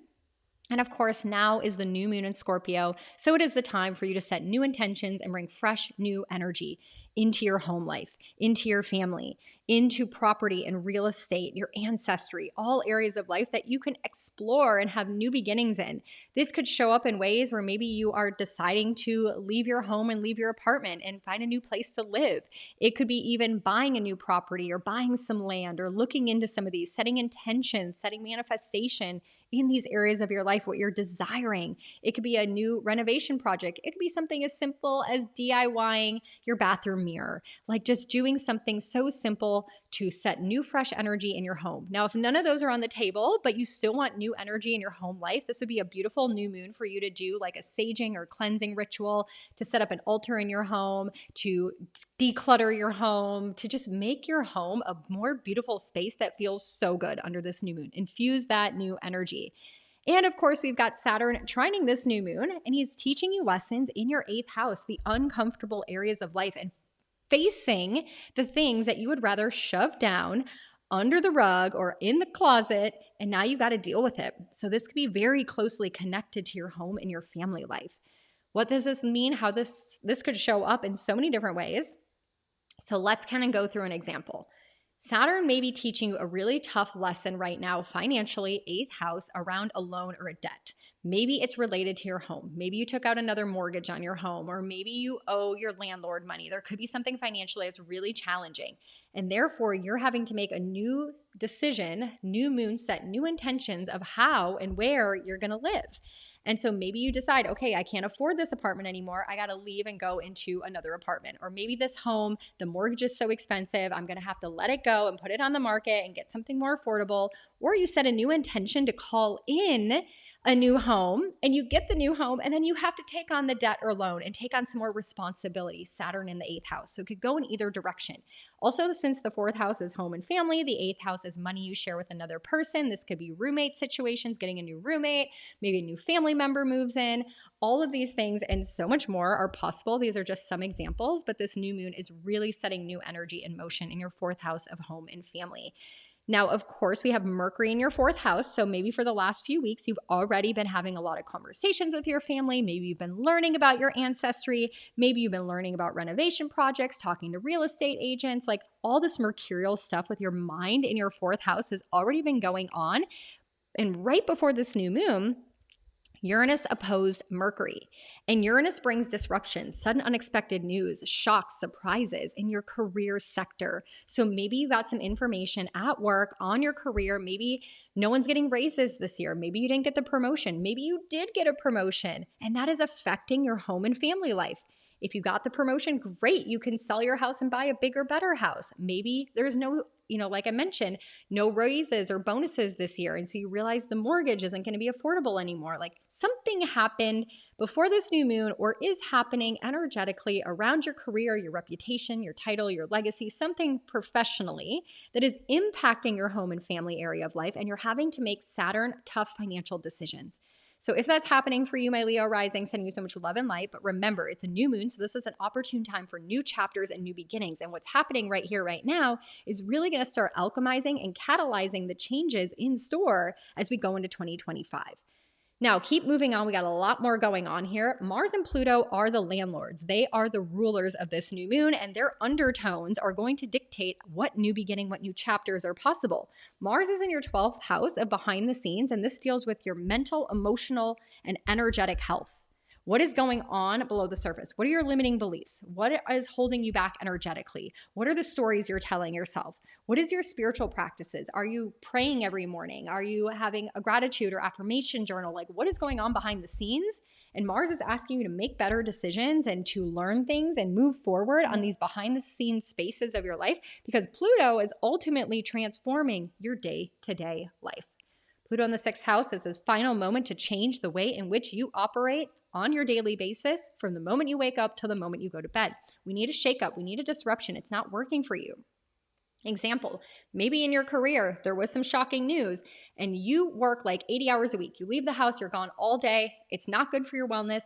That's your day-to-day habit is you leave, you don't come back till at night. It's just not working. You don't get to spend time with your kids or your family. 4th house, new moon, new beginning. So Mercury, you speak up, you express yourself, you change, disrupt something in your career, in your industry, Uranus in the 10th house. And therefore you are reprogramming your mind, 12th house, Mars, making a new decision of the thoughts that you're thinking and your limiting beliefs, and you move forward in a new chapter. One example could play out many different ways, but ultimately we have 7 areas of your life being impacted at this new moon, and they all play together. Then let's quickly talk about this Venus-Jupiter opposition. So Venus always wants to bring beauty and pleasure into our life, and right now she's asking you to do that in a way by focusing on the present moment, the 5th house, having fun, 5th house, what nourishes you, what lights you up, what brings so much joy and pleasure into your life. Go on dates with your partner. Go do something fun and playful in your life. Go do a hobby that you love. Start a passion project. Play with your children. Spend time with children. Go to a concert. Like do something that brings you a lot of joy as you're moving and navigating through all this energy in your life at this new moon. And lastly, don't forget Jupiter is retrograde in your 11th house. I'm not going to talk too much about that now. You can go back and watch that Jupiter retrograde video after this, but just know that Jupiter is drawing up opportunities when it comes to friendship, tribe, community. You're not going to meet a whole lot of new people. That's also your future. So right now we're not moving forward on any future plans. We're course correcting in some way and reprogramming what we actually want for our future. So you can check out that Jupiter retrograde video, the November video. There's a lot more information. And of course, we're going to have that new moon turn into a full moon in your career sector in 2 weeks, the day that Saturn comes out of retrograde. So a lot to discuss with that full moon. It's going to be the catalyst of what's happening now will show up then, and we can discuss more of it in that video. So make sure you subscribe and come back for that. And to celebrate this new moon, I would love to see you on November 1st. I'm going to be doing a live plan with me right here on YouTube at 8 p.m. Eastern Standard Time, where we're going to sit and gather under this new moon and talk about the month ahead. I will also help you pull up your Google Calendar and categorize all the transits in November, and we will label them by color so you know what days we're going to have. For example, red energies where it's a little bit more contentious, days where we're going to have more positive and favorable energies. So when you are planning your November, you know if you need to rearrange anything in your calendar to align with the astro weather. So bring your calendar, bring your birth chart, bring your Google Calendar, have that open. If you have your 2024 Astrology Alchemy Journal, bring that as well, as we'll be filling out the new moon journal prompts together. In the chat, you're more than welcome to ask me any type of astrology questions. I'll be answering any questions. Let's say, for example, you have a plan or something coming up in November and you want to know if it's a good day to participate in that event. I love being able to connect with you more. I feel like a lot of my YouTube videos are very one-sided, and once in a while you pop in the comments and I get to say hello. But as a relational astrologer, I am so passionate about not only building relationships with people, I love people, but also building community and connection. That's why I call us the Astro Family. In my Plan With Me videos that I'm going to start doing, this is only my second live, so give me grace, please. But ultimately want to build that Astro family where you can come and hang out with people who are like-minded using astrology to improve your life. Also, please don't forget that the 2025 Astrology Alchemy Journal, the pre-sale will end at the new moon in Scorpio. One, because I'm a Scorpio rising and I wanted to wait till the new moon to end the pre-sale, but also because it is 11/1/111, and it's just such a beautiful day to set new intentions, and we're going to do that under the new moon. So grab your copy of the 2025 Astrology Alchemy Journal. After the pre-sale ends, the price is going to go up and all the bonuses get erased. So if you want to grab a copy of that, you can head to the description box below, click the link. There's a whole page showing you examples and so much more. So I will see you hopefully on November 1st, and let me know if this reading resonated for you. Again, thank you, and I'm so grateful for you being here. If you have not subscribed yet, please subscribe. Come hang out with us in your Astro family through every video. And of course, if you are needing to book your 2025 Astro Forecast reading, I'm giving you another friendly reminder. You don't want to wait too long. I will not be doing any readings after December 22nd, and I won't be available to do readings again till January 20th. So if you want a reading before the end of the year, before January 1st, you need to get on my calendar now, because we are in November. We got 5 weeks left before the end of the year with me being able to take readings, and I want you to get your spot. So I'm going to send you so much love and light. Again, thank you for being here. You've got this. Let's transform. Let's become butterflies in the next 6 months. And I will catch you in the next video. Virgo risings, this new moon is activating your 3rd house. So there's a lot to discuss when it comes to your mental health, communication, siblings, neighbors, etc., all 3rd house areas. But remember, your primary life coach, Mercury, is very active at this time. He's going to be opposite Uranus. So there might be a lot of breakthroughs or inspiration or downloads you get at this time. Lots of conversations that may need to be had after this new moon. So whatever is coming up right now is something you may need to discuss. And then we're going to have Mercury moving into Sagittarius, getting into his pre-retrograde phase. So a lot coming up for you, my Virgo risings. Let's just go ahead and get into it. You grab your birth chart. I'll pull up the chart. Let's go. Virgo risings, there is so much going on, as you can see from the chart on the right. There are 7 different areas of your life that are being impacted at this new moon. So a lot to get into. The chart on the left indicates what is going on in the sky on the day of the new moon. So you can kind of follow along to see where each planet is as we're talking about it. Starting out with the new moon in your 3rd house, it is Scorpio sun season. So the sun is in Scorpio for the last 9 days. Every year when this comes around, this is a time where you want to focus your light, your energy, shine a spotlight upon your 3rd house. So great time for you to connect with your siblings, connect with neighbors, get out and socialize and network. Great time for you to look at your transportation and your technology. So upgrading your cars or computers or cell phones as the sun is illuminating, giving it attention so you can focus in on it during this season of the astrological year. And now with the new moon, we can have new fresh beginnings, new fresh energy infused. I see a lot of people with a new moon in their 3rd house buy a new car, buy a new computer, set a new beginning in this area of life. Also maybe some travel plans going into motion. This is your final opportunity to really put some travel plans in motion, as Mercury will go into his pre-shadow phase on November 7th. So any travels booked after November 7th may get some disruption, especially because you are Mercurial ruled, with Mercury being your primary life coach. So new moon, new beginning in your third house of transportation and travel. Get those travel plans in the books around this new moon in Scorpio. Also, the new moon in your third house is about teaching, speaking, educating, telling your story. This might be a new chapter where you are writing a blog, starting a podcast, writing a book, connecting with more people, becoming a teacher, educating people in some way. A beautiful energy for that. And your primary life coach is also here, Mercury in your third house, helping you put your mind towards these things, being very cerebral right now. Figuring out ways mentally to teach, to speak, to educate. What do you want to talk about? Who do you want to talk about it with? Or also having a lot of conversations, again, with your siblings and neighbors. So Mercury, your primary life coach, is really supporting you under this new moon, as he loves to be in the third house area of the sky. And we have Saturn supporting this energy. Saturn is trining the new moon from your 7th house of partnerships. So you're going to be able to use your partnerships to benefit you mentally, to help you speak, express, and communicate your message out into the world.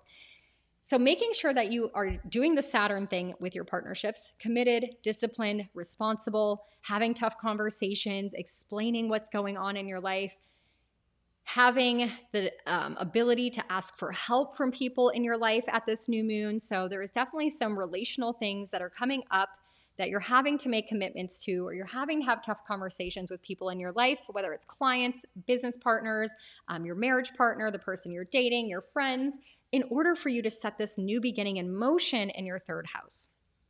Now, right before this new moon, your primary life coach, Mercury, was opposite Uranus. And so there could have been a disruption or unexpected news or surprise or something that came up out of the blue right before this new moon that triggers you to now have this new beginning in this third house.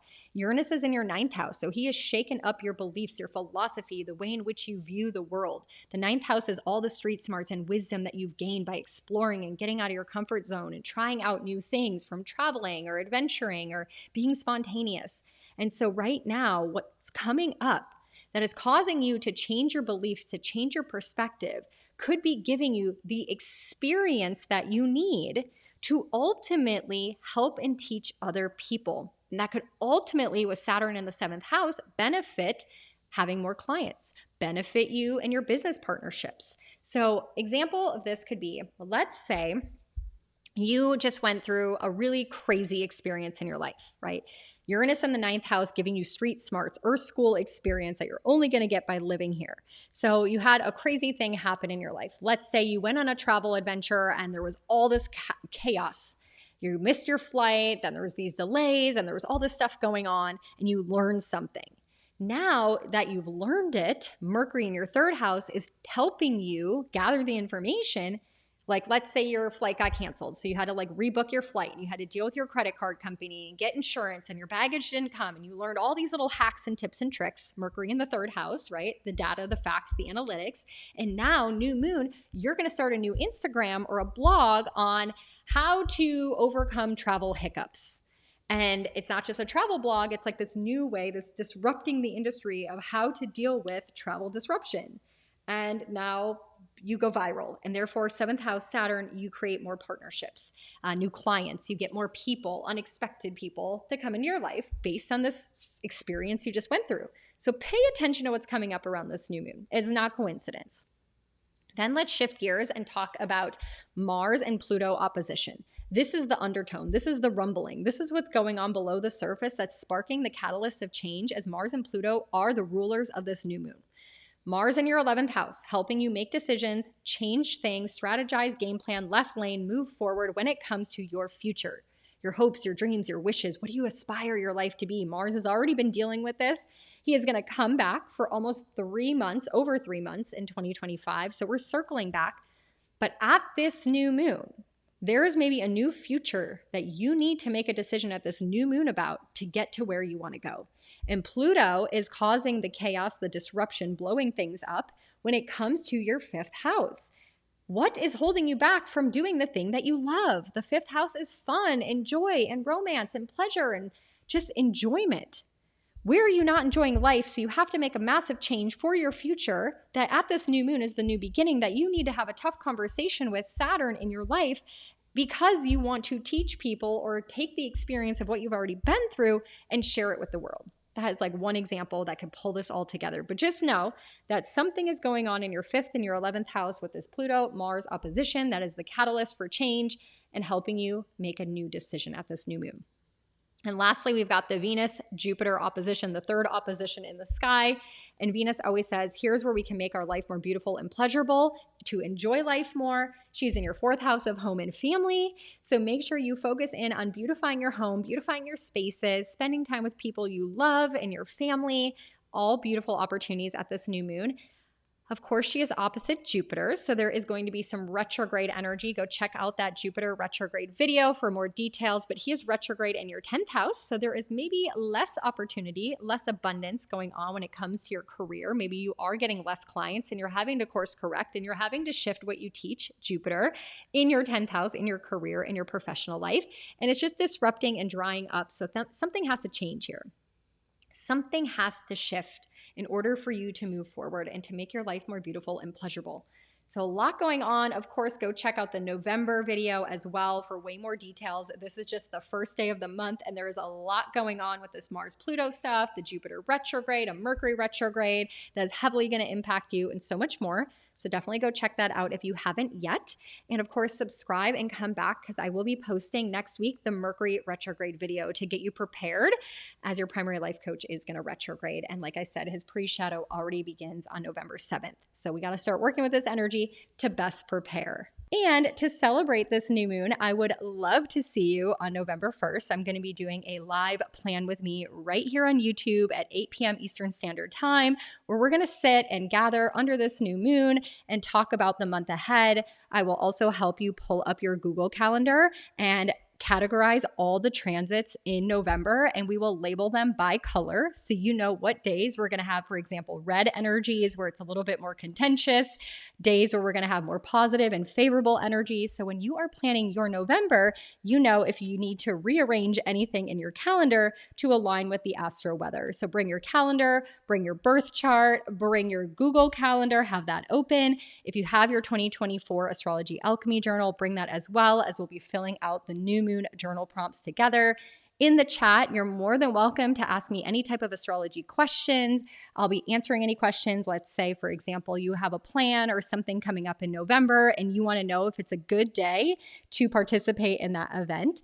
I love being able to connect with you more. I feel like a lot of my YouTube videos are very one-sided, and once in a while you pop in the comments and I get to say hello. But as a relational astrologer, I am so passionate about not only building relationships with people, I love people, but also building community and connection. That's why I call us the Astro Family. In my Plan With Me videos that I'm going to start doing, this is only my second live, so give me grace, please. But ultimately want to build that Astro family where you can come and hang out with people who are like-minded using astrology to improve your life. Also, please don't forget that the 2025 Astrology Alchemy Journal, the pre-sale will end at the new moon in Scorpio. One, because I'm a Scorpio rising and I wanted to wait till the new moon to end the pre-sale, but also because it is 11/1/111, and it's just such a beautiful day to set new intentions, and we're going to do that under the new moon. So grab your copy of the 2025 Astrology Alchemy Journal. After the pre-sale ends, the price is going to go up and all the bonuses get erased. So if you want to grab a copy of that, you can head to the description box below, click the link. There's a whole page showing you examples and so much more. So I will see you hopefully on November 1st, and let me know if this reading resonated for you. So again, thank you, and I'm so grateful for you being here. If you have not subscribed yet, please subscribe. Come hang out with us in your Astro family through every video. And of course, if you are needing to book your 2025 Astro Forecast reading, I'm giving you another friendly reminder. You don't want to wait too long. I will not be doing any readings after December 22nd, and I won't be available to do readings again till January 20th. So if you want a reading before the end of the year, before January 1st, you need to get on my calendar now because we are in November. We got 5 weeks left before the end of the year with me being able to take readings, and I want you to get your spot. So I'm going to send you so much love and light. Again, thank you for being here. You've got this. Let's transform. Let's become butterflies in the next 6 months. and I will catch you in the next video. Libra Risings, this new moon is happening in your second house. This is your money new moon of the year. What I love about it for you is that not only is Scorpio the energy of money that ties us to other people, it's money that you make by going deep and being vulnerable and helping people get through really scary periods of their life. That's how you make money best. But also it's a new moon, new beginning, new fresh starts in big, powerful ways. Your primary life coach of Venus is going to be opposite Jupiter, so you might be prone to some overindulging or overspending. I'm going to help you get through that with this video. So you go ahead and grab your birth chart and let's dive in. My Libra risings, as you can see, 7 different areas of your chart are being activated at this new moon. So there is definitely no doubt that there is a lot coming up right now. I'm going to help you guide your way through this energy and how it could potentially play out this new moon, new beginning, new fresh start. Lucky for you is in your financial sector. So if you have been needing and craving new energy infused into your money house, this is the new moon for you. It has not happened in an entire year. So I hope you capitalize on this energy if you need it. Of course, every year during Scorpio sun season, the sun is transiting through your financial area of life. So shining a spotlight on and allowing you to pay attention to your income, your budget, your money sector, how you make money, how you want to spend your money. And this new moon is an opportune time for you to put into motion a new income stream, a new budget, a new asset, a new resource, something that is going to benefit you financially. Now, of course, we've got Saturn in a trine to this energy. So Saturn is saying, well, you can have all the new moon, new beginning, new fresh start, new energy, new manifestations in your money house if you do the responsible thing over here in your 6th house, health and wellness, daily habits, your routine. If you want to make more money, you need to be healthy, my Libra risings.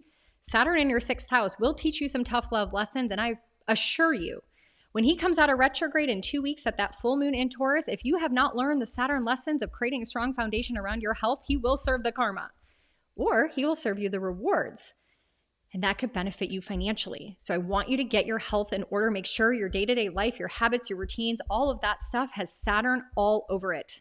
Committed, disciplined. And therefore, it will benefit you with this trine to the new moon, the intentions you're setting on making more money. You will not make more money and have a new beginning here without the health. That is the message. Huge for you, Libra risings. And Mercury as well is in your 2nd house of money. So your mind is on your money is on your mind at this new moon. And so hopefully you're coming up with, and maybe in the last couple of weeks, you've already been trying to think about your money. You've been reflecting on your budget. You might be freaking out mentally around your money, thinking about how you can make more of it, what you should spend it on. There's been a lot of money on your mind on your money. And this new moon is the new beginning, the new fresh start. Right before this new moon as well, we had Mercury opposite Uranus in your 8th house, debts, loans, taxes, inheritances, money connected to other people. So right before this new moon, there could have been something financially that came up that was very disruptive, a huge tax bill, a debt or loan that needed to get paid that you didn't see coming, right? There's some surprise financially, Uranus in the 8th house, that you got the news, Mercury, about, and therefore you're like, oh my gosh, I need to new moon, new beginning, new fresh start in my income sector, but I don't feel good.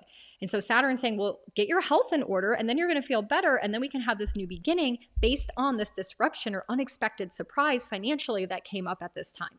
So that could be something that maybe really resonates. Now, your primary life coach of Venus is in your 3rd house. So lucky for you, Venus is helping your mind be very beautiful and pleasurable. Your mind is getting this up level from Venus, a glow up. So affirmations, positive thoughts, how you speak, how you teach, how you educate. This could be a very favorable time for you to use your voice, your 3rd house, and your mind, what you know, and bring more beauty and pleasure to other people's lives by teaching and educating them and speaking up and speaking out.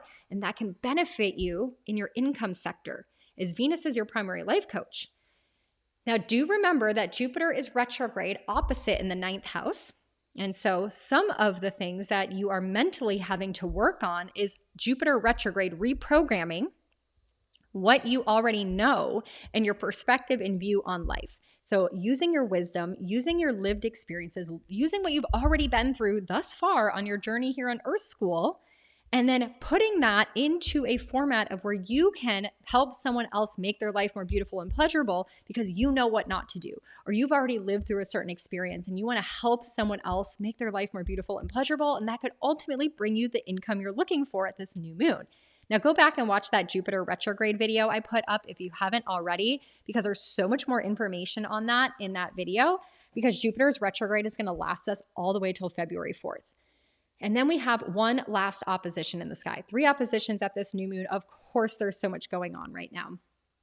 Mars and Pluto are the planets that rule this new moon. They're in the driver's seat. They are behind the surface, causing the disruption, causing the chaos that is forcing the catalyst of change in the new beginning in your life. Mars is in your career house. This has been going on since September. And when we get to 2025, Mars is coming back for over 3 months. It's a long time.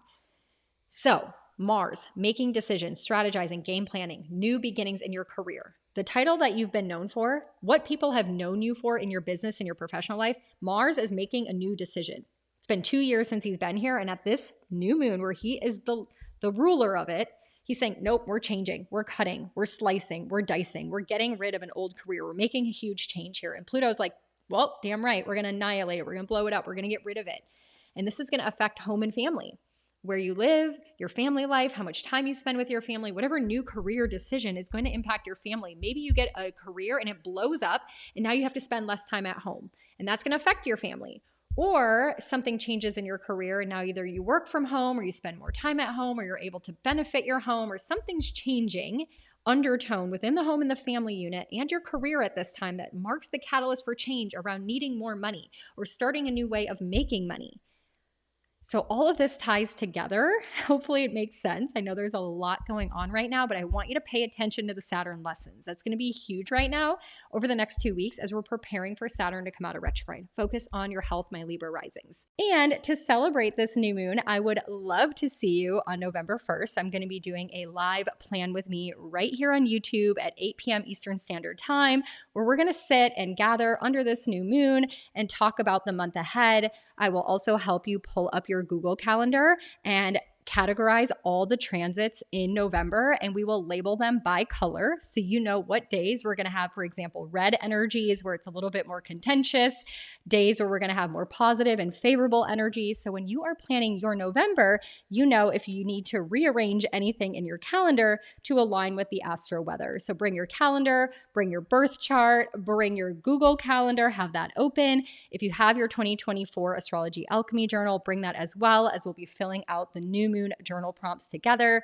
In the chat, you're more than welcome to ask me any type of astrology questions. I'll be answering any questions. Let's say, for example, you have a plan or something coming up in November and you want to know if it's a good day to participate in that event. I love being able to connect with you more. I feel like a lot of my YouTube videos are very one-sided, and once in a while you pop in the comments and I get to say hello. But as a relational astrologer, I am so passionate about not only building relationships with people, I love people, but also building community and connection. That's why I call us the Astro Family in my Plan With Me videos that I'm going to start doing. This is only my second live, so give me grace, please. But ultimately want to build that Astro family where you can come and hang out with people who are like-minded using astrology to improve your life. Also, please don't forget that the 2025 Astrology Alchemy Journal, the pre-sale will end at the new moon in Scorpio. One, because I'm a Scorpio rising and I wanted to wait till the new moon to end the pre-sale, but also because it is 11/1/111, and it's just such a beautiful day to set new intentions, and we're going to do that under the new moon. So grab your copy of the 2025 Astrology Alchemy Journal. After the pre-sale ends, the price is going to go up and all the bonuses get erased. So if you want to grab a copy of that, you can head to the description box below, click the link. There's a whole page showing you examples and so much more. So I will see you hopefully on November 1st, and let me know if this reading resonated for you. Again, thank you, and I'm so grateful for you being here. If you have not subscribed yet, please subscribe. Come hang out with us in your Astro family through every video. And of course, if you are needing to book your 2025 Astro Forecast reading, I'm giving you another friendly reminder. You don't want to wait too long. I will not be doing any readings after December 22nd, and I won't be available to do readings again until January 20th. So if you want a reading before the end of the year, before January 1st, you need to get on my calendar now, because we are in November. We got 5 weeks left before the end of the year with me being able to take readings, and I want you to get your spot. So I'm going to send you so much love and light. Again, thank you for being here. You've got this. Let's transform. Let's become butterflies in the next 6 months, and I will catch you in the next video. Bye. My Scorpio risings. Oh my goodness. Out of all the rising signs, we're the ones that can handle this new moon. We are built for this. We are made for this, as our primary life coach of Mars and Pluto are opposing each other, bringing change, transforming people's lives. We are so used to it. We love to transform. So we are going to be the leaders in all of this. But of course, that doesn't mean we're going to get through it unscathed. We definitely have some things that we have to face, as this new moon is a new beginning in our identity, our physical body, how we're showing up in the world, standing up for change in major ways. And then, of course, we are going to have a full moon in Taurus later on in the month in our relationship sector, but that's a topic for another video. Let's get into the new moon in Scorpio. You grab your birth chart. I'll pull up the chart. Let's dive in. My Scorpio risings, buckle up, buttercups, because we're in it and we're the ones leading everyone else through the chaos and the new beginning and the new chapter that's starting right now with this new moon in Scorpio. Our primary life coach, Mars and Pluto, they are active. They are creating the undercurrent of change, the volatility, the aggression, the spark that we need to disrupt our life to move into the new reality that we all want to create. And Scorpio rising, for you, this new moon, new beginning is all about yourself. This is your astrological time of year with the sun in Scorpio. So happy Scorpio sun season, as the sun is shining a spotlight on you, who you want to become, your identity, your appearance, how you want to show up and shine in the world. And now this new moon is an opportune time for you to create and birth that new identity out into the world. How do you want to be seen? How do you want to dress? How do you want people to reflect their energy to you? What are you going to stand for? What are your boundaries, your needs, your wants, your desires? What do you want out of life? This is like a brand new glow up energy for you, Scorpio rising. I hope you take advantage of it. I hope you feel it. And the way in which it may come about is the fact that we have Saturn in a trine to this energy. And Saturn's saying, hey, you can have a new beginning. You can have a glow up. You can have all those things, the new moon, new beginning, but make sure you are committed to joy, committed to the fifth house, having fun. This version of you should bring you pleasure. How you show up in the world should allow you to be yourself, your authentic self, to show up in a way that highlights and spotlights the things that make you you. And also, Saturn is coming out of retrograde in 2 weeks at the full moon in Taurus, and that is going to be a relationship moon of the year. We'll get more into that later, and I preview that a little bit in the November forecast. If you haven't watched that yet, go back and watch it. But ultimately, at this new moon, you are going to want to get anchored into Saturn, disciplined, committed, strong foundation around what brings you joy and pleasure, who you're dating, entrepreneurship, your children, inner child, hobbies, games, entertainment, concerts. Like, what do you love to do that you get lost in the moment in and just brings you so much joy? And doing more of that can ultimately help you change your identity and how you're showing up in the world and what you're going to stand for. Now, we also have Mercury in your first house. So your mind has maybe been a lot on yourself, what you want, what you need, what you desire, on your clothes, looking up new wardrobe styles, wanting to cut your hair. Like, your mind has really been thinking a lot about who you are and how people see you. And right before this new moon, Uranus is in your relationship house, maybe bringing some sort of disruption or surprise or unexpected news around your partnerships. And someone in your life could be sharing something with you didn't see coming, or they're giving you information that disrupts the relationship in some way. So there's something happening here relationally at this new moon that is causing you to new moon focus a new energy on yourself and what you want, prioritizing yourself in some major way at this time. So pay attention to what could be coming up right before the new moon that causes you to set this new intention around your priorities. And of course, your primary life coach, Mars, is about to leave your ninth house, and Pluto is about to leave your third house. So this is the catalyst of change. These are two planets that are super powerful in disrupting a pattern, a routine, a habit. Mars in your ninth house has been already since September helping you make new decisions around what you believe, your philosophy, how you see the world, how you want to show up in the world, things that you're learning, getting out of your comfort zone, expanding, traveling. Like, there is something right now where you're wanting to take action and make a decision and go do something with your life. Maybe it's moving to another country. Maybe it's checking something off your bucket list. Maybe it's going on a retreat. Maybe it's signing up for a new program or course. Maybe it's hiring a mentor. Something Mars is wanting you to take action to learn more, expand your horizons. Get out there, live life, earth school, no more playing small. And Pluto is disrupting, massive disruption of your mind, your mental health, what you think, all the data, all the facts, all the information you've ever acquired. You're like, it doesn't apply. It doesn't matter. Oh, it would be irresponsible for me to move to another country. Pluto, mind, I don't care. I'm doing it in a different way. I'm not playing by the rules anymore. So there's some sort of disruption going on for you, Scorpio risings, on a mental level, and the way that you're thinking and the way that you're seeing the world and the way in which you want to move forward in your life. It's very mental. And these mental changes and these mental perspectives, or what you're learning or working with a mentor or a podcast you're reading or some sort of information comes in, and it's so disruptive and it wants you to change your whole life. You're wanting to disrupt yourself so that you have this new identity, focusing on your needs and wants and desires, and it allows you to have more fun and joy, Saturn in your 5th house. And then lastly, we've got Venus opposite Uranus, the 3rd opposition right now. Venus always says, here we can find more pleasure and beauty in our lives, and right now it's in your income sector. At this new moon, as you're creating a new identity, as you're creating a glow up, as you're creating a new version of yourself and how you want to be seen in the world, at this new moon, you could even be changing your social media platforms, right? Or your LinkedIn profile. And Venus is going to say, well, we can make our income more beautiful and pleasurable, and how we make that money and acquiring more assets and possessions if we change our identity right now. So there is this Venusian influence of attracting and magnetizing money and financially benefit to you at this new moon. So I do love that, Scorpio rising. But remember, Jupiter is opposite in your 8th house. And Jupiter retrograde right now may be forcing you to go back over finances that are tied and connecting you to other people. So financial stuff could be coming up for you to face and process and deal with when it comes to loans and debts and taxes, inheritances, wills, money in your partnerships, having tough conversations on money.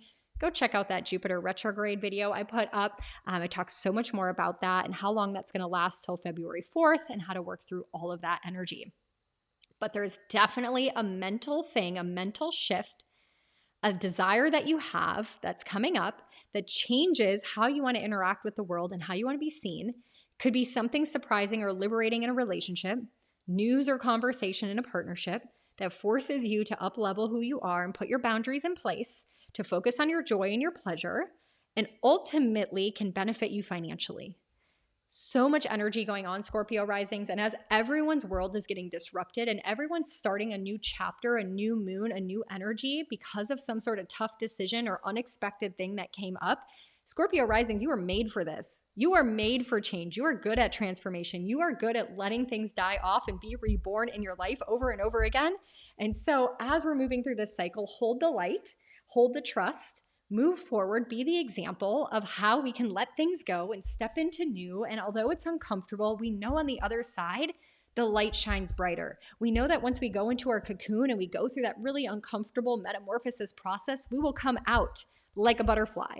And yeah, it's going to be a little weird and uncomfortable at first as we don't know how to use our wings, but eventually the world is our oyster as we can fly and expand our wings and go out into the world. And that is so applicable for you, my Scorpio risings. Mars is going to move into your 10th house of your career right after this new moon on the 3rd, and you're going to have an opportune time to make some decisions in your career life before Mars retrogrades and comes back to your 9th house for over 3 months at the beginning of 2025. So this new moon is a massive new beginning for you, and I'm so here for it. Let me know how this all resonates for you. And to celebrate this new moon, I would love to see you on November 1st. I'm going to be doing a live plan with me right here on YouTube at 8 p.m. Eastern Standard Time, where we're going to sit and gather under this new moon and talk about the month ahead. I will also help you pull up your Google Calendar and categorize all the transits in November, and we will label them by color so you know what days we're going to have, for example, red energies where it's a little bit more contentious, days where we're going to have more positive and favorable energies. So when you are planning your November, you know if you need to rearrange anything in your calendar to align with the astro weather. So bring your calendar, bring your birth chart, bring your Google Calendar, have that open. If you have your 2024 Astrology Alchemy Journal, bring that as well, as we'll be filling out the new moon journal prompts together. In the chat, you're more than welcome to ask me any type of astrology questions. I'll be answering any questions. Let's say, for example, you have a plan or something coming up in November and you want to know if it's a good day to participate in that event. I love being able to connect with you more. I feel like a lot of my YouTube videos are very one-sided, and once in a while you pop in the comments and I get to say hello. But as a relational astrologer, I am so passionate about not only building relationships with people, I love people, but also building community and connection. That's why I call us the Astro Family in my Plan With Me videos that I'm going to start doing. This is only my second live, so give me grace, please. But ultimately want to build that Astro family where you can come and hang out with people who are like-minded using astrology to improve your life. Also, please don't forget that the 2025 Astrology Alchemy Journal, the pre-sale will end at the new moon in Scorpio.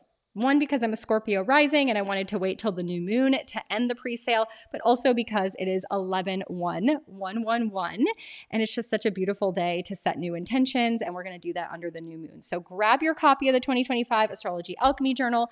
After the pre-sale ends, the price is going to go up and all the bonuses get erased. So if you want to grab a copy of that, you can head to the description box below, click the link. There's a whole page showing you examples and so much more. So I will see you hopefully on November 1st, and let me know if this reading resonated for you. Again, thank you, and I'm so grateful for you being here. If you have not subscribed yet, please subscribe. Come hang out with us in your Astro family through every video. And of course, if you are needing to book your 2025 Astro Forecast reading, I'm giving you another friendly reminder. You don't want to wait too long. I will not be doing any readings after December 22nd, and I won't be available to do readings again till January 20th. So if you want a reading before the end of the year, before January 1st, you need to get on my calendar now because we are in November. We got 5 weeks left before the end of the year with me being able to take readings, and I want you to get your spot. So I'm going to send you so much love and light. Again, thank you for being here. You've got this. Let's transform. Let's become butterflies in the next 6 months, and I will catch you in the next video. Sagittarius Risings, we have a lot to discuss for you because not only is your primary life coach retrograde, he's opposite Venus in the sky at this time. Also, this new moon is activating your 12th house. So this is a new moon that is going to call in mental, emotional, and spiritual new beginnings, clearing and releasing and letting go of things that don't serve you, doing some massive cord cutting or some rituals or healing, connecting with the divine in massive ways. Super exciting energy for you as this is going to transform you in a big way over the next 6 months. So I can't wait to dive in with you. I'm so honored that you're here and you're going to let me be your guide through this new moon in Scorpio. So you grab your chart and let's dive in. My Sagittarius risings, as we can see from the graph on the right, there are 7 major areas of your life being impacted at the time of this new moon. So it's going to be no wonder if many things are coming up for you at this time. I'm here to help you try to navigate it, make sense of it. The graph on the left is an indication of the new moon where all the planets are in the sky. So you can kind of compare side by side. When we have the new moon in Scorpio every single year, that new moon is going to highlight and allow you to set a new intention, a new beginning in your 12th house. The Scorpio sun season allows you to shine your light, your energy, your attention onto all things behind the scenes. So we are looking at your mental health, your emotional health, your energetic health. These are all areas of life that right now you're needing to focus on. Do you have a spiritual practice? What do you have faith in? How is your mind, your mental health? What limiting beliefs are coming up? What reprogramming of thoughts are necessary? What emotions are stuck and stored and stagnant that you need to release and let go? 12th house is about cleansing, purging, detoxing, ending cycles so that you can have a fresh new beginning when we get to Sagittarius sun season. So this new moon is almost like a ending beginning energy for you where you're able to kind of look at what's holding you back. What is causing you to self-sabotage? Where's your victim mindset still really applicable? Where are you maybe trying to escape from your reality and setting some new habits down, some new routines? Maybe waking up in the morning in prayer or with a gratitude journal, maybe starting therapy or doing some sort of healing, processing some emotions, cleansing and purging and cleaning out your house. Like this new moon is giving you a fresh new energy to infuse into your life, to let go and to heal. So there's a lot of healing energy coming up, and that is possible with this new moon for you. And of course, we have Mercury here as well. So Mercury is the mind. And right now, Mercury is helping you gather information on how to do some healing and where to find a healer, or maybe focusing your mind and reprogramming it into better thinking thoughts and feel good thoughts. Maybe even this Mercury is coming to you in dreams. Maybe even you're having a lot of intuitive dreams or inspirative dreams. And these dreams could be bringing messages or information that allows you to start a new chapter in your life, somewhere in your life. So pay attention. A dream journal might be really good at this new moon to see kind of what mentally might be coming up for you at this time. Now, Saturn says we have to do some hard work around 4th house right now, committing to family, home life, and healing of old emotional pains.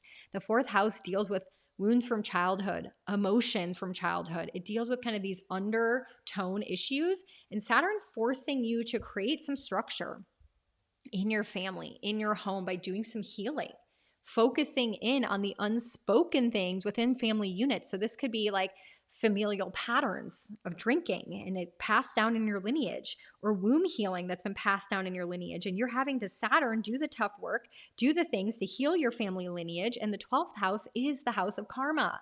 So there might be some karmic stuff coming up right now that is needing you to do the healing. This is such a healing new moon for you, where you're able to like do the hard thing. Maybe it's like go to therapy, or go get an energy healing, or go do a Reiki practice. Like go do something that is going to elevate you to the next level, because you're willing to cleanse and release the things that are holding you back. And they could very much be tied to family and lineage at this time. Saturn also is going to come out of retrograde in 2 weeks when we get to the full moon in Taurus. So what's happening now in this new pattern that you're starting could ultimately lead to an improved health of wellness, as that full moon will illuminate your 6th house. But again, keep going back to family and lineage in your past, like something that happened a long time ago, maybe in your childhood, maybe it does come from ancestry that you're going to need healing on right now. Now, going a little bit deeper, your primary life coach is Jupiter, and Jupiter is in your 7th house. We talked so much about this in that Jupiter retrograde video, but when it comes to this new moon, your primary life coach is saying we have to go back and have a lot of gratitude, Jupiter, around relationships at this time. The people that I'm in partnership with, the people that support me and love me, the people that are willing to help me grow and heal and learn. So maybe it's having conversations with your partner about things that need healing, or wounds or traumas that are coming up. Maybe it's working with clients right now and you haven't been getting a lot of new clients, so you're having to go back and show a lot of gratitude, express gratitude for other clients in your life. This Jupiter retrograde energy is going to be going on until February 4th, so just expect your relationship area of life to need a review. Jupiter likes to bring wisdom and teaching moments, so maybe you're learning a lot through partnerships as well at this time. Jupiter is opposite Venus, and Venus always says, hey, here we can make things beautiful and pleasurable. She's in your 1st house. Love this for you. Every time we have Venus in the 1st house, she makes you magnetic. She magnetizes, right? She's the feminine energy. So she brings in energy to your 1st house, your physical body, your physical vehicle, your vessel, if you will. And so right now you could be very magnetic and attractive to people. You could be seen as really fun and joyful and optimistic, and people are wanting to spend time with you. So make sure that you are really nourishing what you want, your needs, your desires, that are really allowing you to show up in your best light. And therefore, people in your life, the relationships, the 7th house with Jupiter over there, might need a shift or change or a tough conversation as you are glowing up, as you are stepping more into your power at this new moon in Scorpio. And speaking of power, we've got Mars and Pluto in opposition. And this is an energy, this is the 3rd opposition in the sky. Mars wants to make changes, and Pluto wants to blow things up and end chapters right now.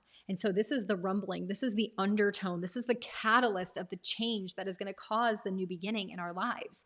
Mars is in your 8th house, Pluto in your 2nd house. These are financial undertones. These are financial changes, financial disruptions, financial areas that you need to step into your power in and make changes, or might be forcing you to make changes to set that new intention and focus on some healing that is necessary. 8th house deals with our fears, but it also deals with all the topics and the areas of our life that we do not want to talk about. Death, sex, taxes, inheritances, loans, other people's money, money in relationships. We do not want to talk about any of those things. And Mars is forcing you, or has been forcing you since September, to take action in these areas, to focus in on these areas, to make new decisions. Take on a debt or loan, pay off a debt or loan. Adjust your wills, adjust, inheritances that you're going to give out. Have hard conversations and decisions around money and partnerships, whether it's business or romantic. And Pluto wants to blow things up and close out chapters, end things in this income sector of your life, the 2nd house. So maybe you're changing or closing out a way you've made money for the last 15 years. Maybe you're selling and getting rid of an asset that you've had for a really long time. And you're like, you know what? I don't value this anymore. It doesn't bring beauty into my life.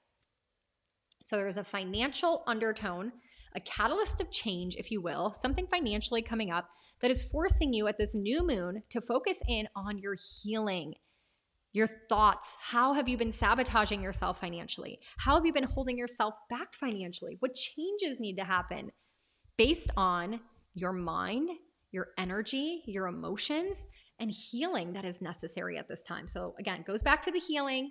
A lot of the fear, money fears could be coming up.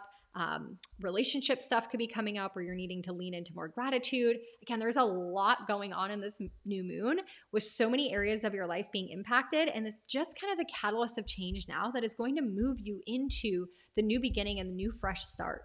November has a lot coming up for you, Sagittarius Rising, so I would definitely recommend going to my November forecast video if you haven't listened to it yet. So much going on there. And to celebrate this new moon, I would love to see you on November 1st. I'm going to be doing a live plan with me right here on YouTube at 8 p.m. Eastern Standard Time, where we're going to sit and gather under this new moon and talk about the month ahead. I will also help you pull up your Google Calendar and categorize all the transits in November, and we will label them by color so you know what days we're going to have, for example, red energies where it's a little bit more contentious, days where we're going to have more positive and favorable energies. So when you are planning your November, you know if you need to rearrange anything in your calendar to align with the astro weather. So bring your calendar, bring your birth chart, bring your Google Calendar, have that open. If you have your 2024 Astrology Alchemy Journal, bring that as well, as we'll be filling out the new moon journal prompts together. In the chat, you're more than welcome to ask me any type of astrology questions. I'll be answering any questions. Let's say, for example, you have a plan or something coming up in November and you want to know if it's a good day to participate in that event. I love being able to connect with you more. I feel like a lot of my YouTube videos are very one-sided, and once in a while you pop in the comments and I get to say hello. But as a relational astrologer, I am so passionate about not only building relationships with people, I love people, but also building community and connection. That's why I call us the Astro Family. In my Plan With Me videos that I'm going to start doing, this is only my second live, so give me grace, please. But ultimately want to build that Astro family where you can come and hang out with people who are like-minded using astrology to improve your life. Also, please don't forget that the 2025 Astrology Alchemy Journal, the pre-sale will end at the new moon in Scorpio. One, because I'm a Scorpio rising and I wanted to wait till the new moon to end the pre-sale, but also because it is 11/1/111, and it's just such a beautiful day to set new intentions, and we're going to do that under the new moon. So grab your copy of the 2025 Astrology Alchemy Journal. After the pre-sale ends, the price is going to go up and all the bonuses get erased. So if you want to grab a copy of that, you can head to the description box below, click the link. There's a whole page showing you examples and so much more. So I will see you hopefully on November 1st, and let me know if this reading resonated for you. So again, thank you, and I'm so grateful for you being here. If you have not subscribed yet, please subscribe. Come hang out with us in your Astro family through every video. And of course, if you are needing to book your 2025 Astro Forecast reading, I'm giving you another friendly reminder. You don't want to wait too long. I will not be doing any readings after December 22nd, and I won't be available to do readings again until January 20th. So if you want a reading before the end of the year, before January 1st, you need to get on my calendar now, because we are in November. We got 5 weeks left before the end of the year with me being able to take readings, and I want you to get your spot. So I'm going to send you so much love and light. Again, thank you for being here. You've got this. Let's transform. Let's become butterflies in the next 6 months. And I will catch you in the next video. My Capricorn Risings, this new moon in Scorpio is happening in your 11th house of your future, your goals, your dreams, your wishes. Lots of transformation, lots of new beginnings here, lots of ways for you to move forward in your life in big ways, but it may come at the sacrifice of old friends or people in community and tribe that don't serve you anymore, because as you're changing, as your beliefs are changing, as a lot of pieces of your life are changing, you are now having a different vision for your future. And it all begins now at this new moon in Scorpio. And it will grow until the full moon in Scorpio in May of 2025. So lots to discuss for you. You grab your birth chart. Let's just get into it. Capricorn Risings, there is so much coming up for you at this new moon. As you can see here, we have 7 different areas of your life that are being impacted at this new moon with some major energy showing up. So if this energy feels a little chaotic for you, I'm here to help you navigate it. We are entering this new moon with Scorpio sun season that's been going on for 9 days already. The sun in Scorpio in your 11th house has been shining a spotlight upon your future, your dreams, your wishes, your desires, your community, your friendship circle, the people that you are in partnership with that you move to the future with, right? Who are the tribe and the people that are going to get you to your goals? And so this new moon is a beautiful, opportune time to set new intentions here, new beginnings, great energy to create a vision board, to put a screensaver on your phone of a goal or an aspiration that you may have. Great time to network, get out and meet new people, meet new friends, set things on your calendar with your friends, create new events. Like, I love this energy for you Capricorn risings, especially as we're going into the holidays. Scorpio sun season is going on all the way till November 22nd. So the sun is going to stay in this area of your life until then. And of course, Mercury is here as well. And so your mind is really wanting to connect, to share, to communicate, to learn from people in your life, from your community and tribe. So there's really this mental and cerebral stimulation going on at this new moon where you can set new beginnings by gathering with people and socializing with people and getting out there in the world and connecting with like-minded people, and also really learning about the things that you aspire to have in your future. Maybe you want to move to another country and that's like a goal or a dream of yours. And Mercury right now at this new moon, not only are you setting a new intention to make that happen, but Mercury can also bring the message, the information, the data, the facts on how to make that happen. So it's a beautiful energy at this new moon in your 11th house. Now, right before this new moon, however, we do have Uranus opposite Mercury. So there may be an unexpected, surprising news, information, a disruption, an upset in your 5th house that could be impacting what new intention you want to set. Uranus has already been rocking and rolling through your 5th house for quite some time, but at this time, it could be this kind of unexpected twist. So maybe you're working on like a creative project, for example, in your 5th house, a passion project, and something isn't working, or maybe you have like an epiphany or a download or a sudden unexpected thought, and it helps you take your passion project to the next level. And therefore, this could be something that benefits you in the future and helps you make a bunch of money and moves towards your dreams or your goals. Or for example, the 5th house is dealing with children. And so maybe something disrupting or unexpected happened with your children. And now therefore, 11th house at the new moon, you're like, I have to get my friends who have kids into my tight circle. I want their friends. And maybe because of this, you're deciding to hang out with a new community or tribe of moms or dads who also have children because the people you've been hanging out with don't support your children or they don't have children. And so now, based on the situation with your child, you want to find parents that also have situations going on with their children in the same exact way. It could be a health issue, it could be homeschooling, but something happens with your children that wants you to create more of a tribe and community who have similar situations. So something like that could be coming up at this new moon, ultimately guiding you to create new tribes, new friendships, new people in your life that benefit you. Now, let's talk about your primary life coach, Saturn. Saturn is heavily involved with this new moon as he is trine the new moon. So ultimately, in order to have these new friendships and to create this new beginning and towards our future, the 11th house of our dreams and wishes, you must follow Saturn's lessons. And you're good at that, Capricorn rising. So at this new moon, I'm not worried so much about you because you get this. But just know, in 2 weeks, Saturn is coming out of retrograde on the full moon in Taurus when this new moon grows to its fullest potential. And ultimately, Saturn is saying to you, we have to be committed and responsible for the words that we say, the information that we have to teach, the message we need to share with the world. And so you are being called, my Capricorn risings, to step forward and to take on a role of authority or leadership in your communities and in your tribe, to be the one that says, hey, we're going to have a new group that meets every single Sunday, and we're going to teach each other about homeschooling, or we're going to teach each other about the things that we love to do. You're kind of like the catalyst right now of connecting and networking and getting people together to create this new tribe. So taking on a leadership role would be super beneficial at this time. And then Saturn comes out of retrograde, and he could really reward you for this energy. But you have a message to share. You have something in you that wants to connect that could really benefit you in the future at this time. So I'm curious to see what that could be. Let me know in the comments if you feel really called towards that message. Now, that's not it. There's obviously so much else going on. We do have Mars and Pluto who rule this new moon, forcing this new beginning, forcing the catalyst of change, as Mars likes to slice and dice and cut and make decisions in a big way, and Pluto just likes to annihilate and close chapters. And so both of them right now are in your relationship area of life.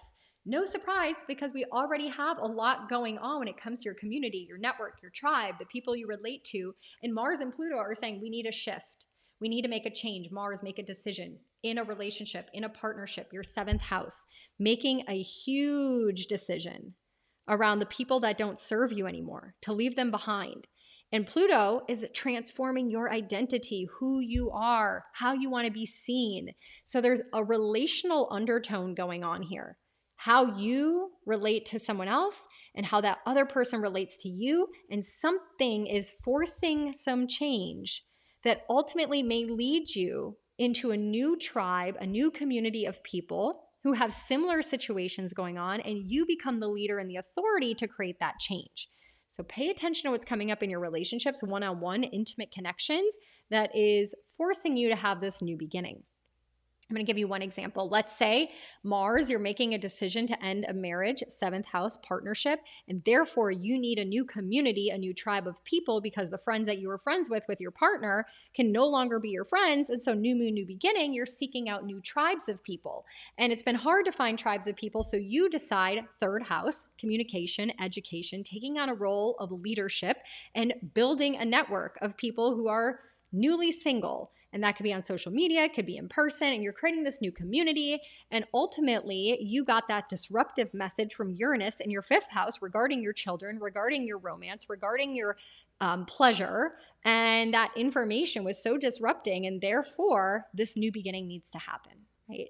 The last piece of this puzzle is Venus opposite Jupiter, the 3rd opposition in the sky. And Venus says, hey, over here, we can make our life more beautiful and pleasurable. 12th house spaces. So you make sure that your mind is thinking beautiful thoughts, Venus. Make sure that your emotions, you're focusing on your emotional health. You're focusing on your energetic health. You're cleansing your auras. You're listening to positive mindset affirmations. Like you are cleansing and releasing and letting go and healing and detoxing. And that is going to bring so much beauty and pleasure in your life as you're closing out chapters with Venus in the 12th house. And it's really ending a lot of karma. It's making your life more beautiful by ending things that don't serve you. So that is such a win while all the chaos is going on. And opposite, we have Jupiter retrograde. So please pay attention to your physical health. I talk a lot more about that in the Jupiter retrograde video, but it's going to be really important at this new moon that you make sure that you are going back over your health, your habits, your day-to-day routines, ultimately that are keeping you well. And so making sure you're taking care of your health at this time is going to be super important as we're going through all the shifts and everything going on in the skies. So Capricorn Risings, you can also, for more information, go check out the November forecast that I put up. If you haven't listened to your rising sign forecast yet, I highlight and preview a little bit about the new moon that's coming up in 2 weeks as well. And of course, we've got Capricorn sun season just around the corner where we get to talk all about you as the sun enters into your 1st house. Venus will be in your 1st house in November as well on 11/11. So it is almost your season of glow up and you're preparing for it right here, right now at this new moon. And to celebrate this new moon, I would love to see you on November 1st. I'm going to be doing a live plan with me right here on YouTube at 8 p.m. Eastern Standard Time, where we're going to sit and gather under this new moon and talk about the month ahead. I will also help you pull up your Google Calendar and categorize all the transits in November, and we will label them by color so you know what days we're going to have, for example, red energies where it's a little bit more contentious, days where we're going to have more positive and favorable energies. So when you are planning your November, you know if you need to rearrange anything in your calendar to align with the astro weather. So bring your calendar, bring your birth chart, bring your Google Calendar, have that open. If you have your 2024 Astrology Alchemy Journal, bring that as well, as we'll be filling out the new moon journal prompts together. In the chat, you're more than welcome to ask me any type of astrology questions. I'll be answering any questions. Let's say, for example, you have a plan or something coming up in November and you want to know if it's a good day to participate in that event.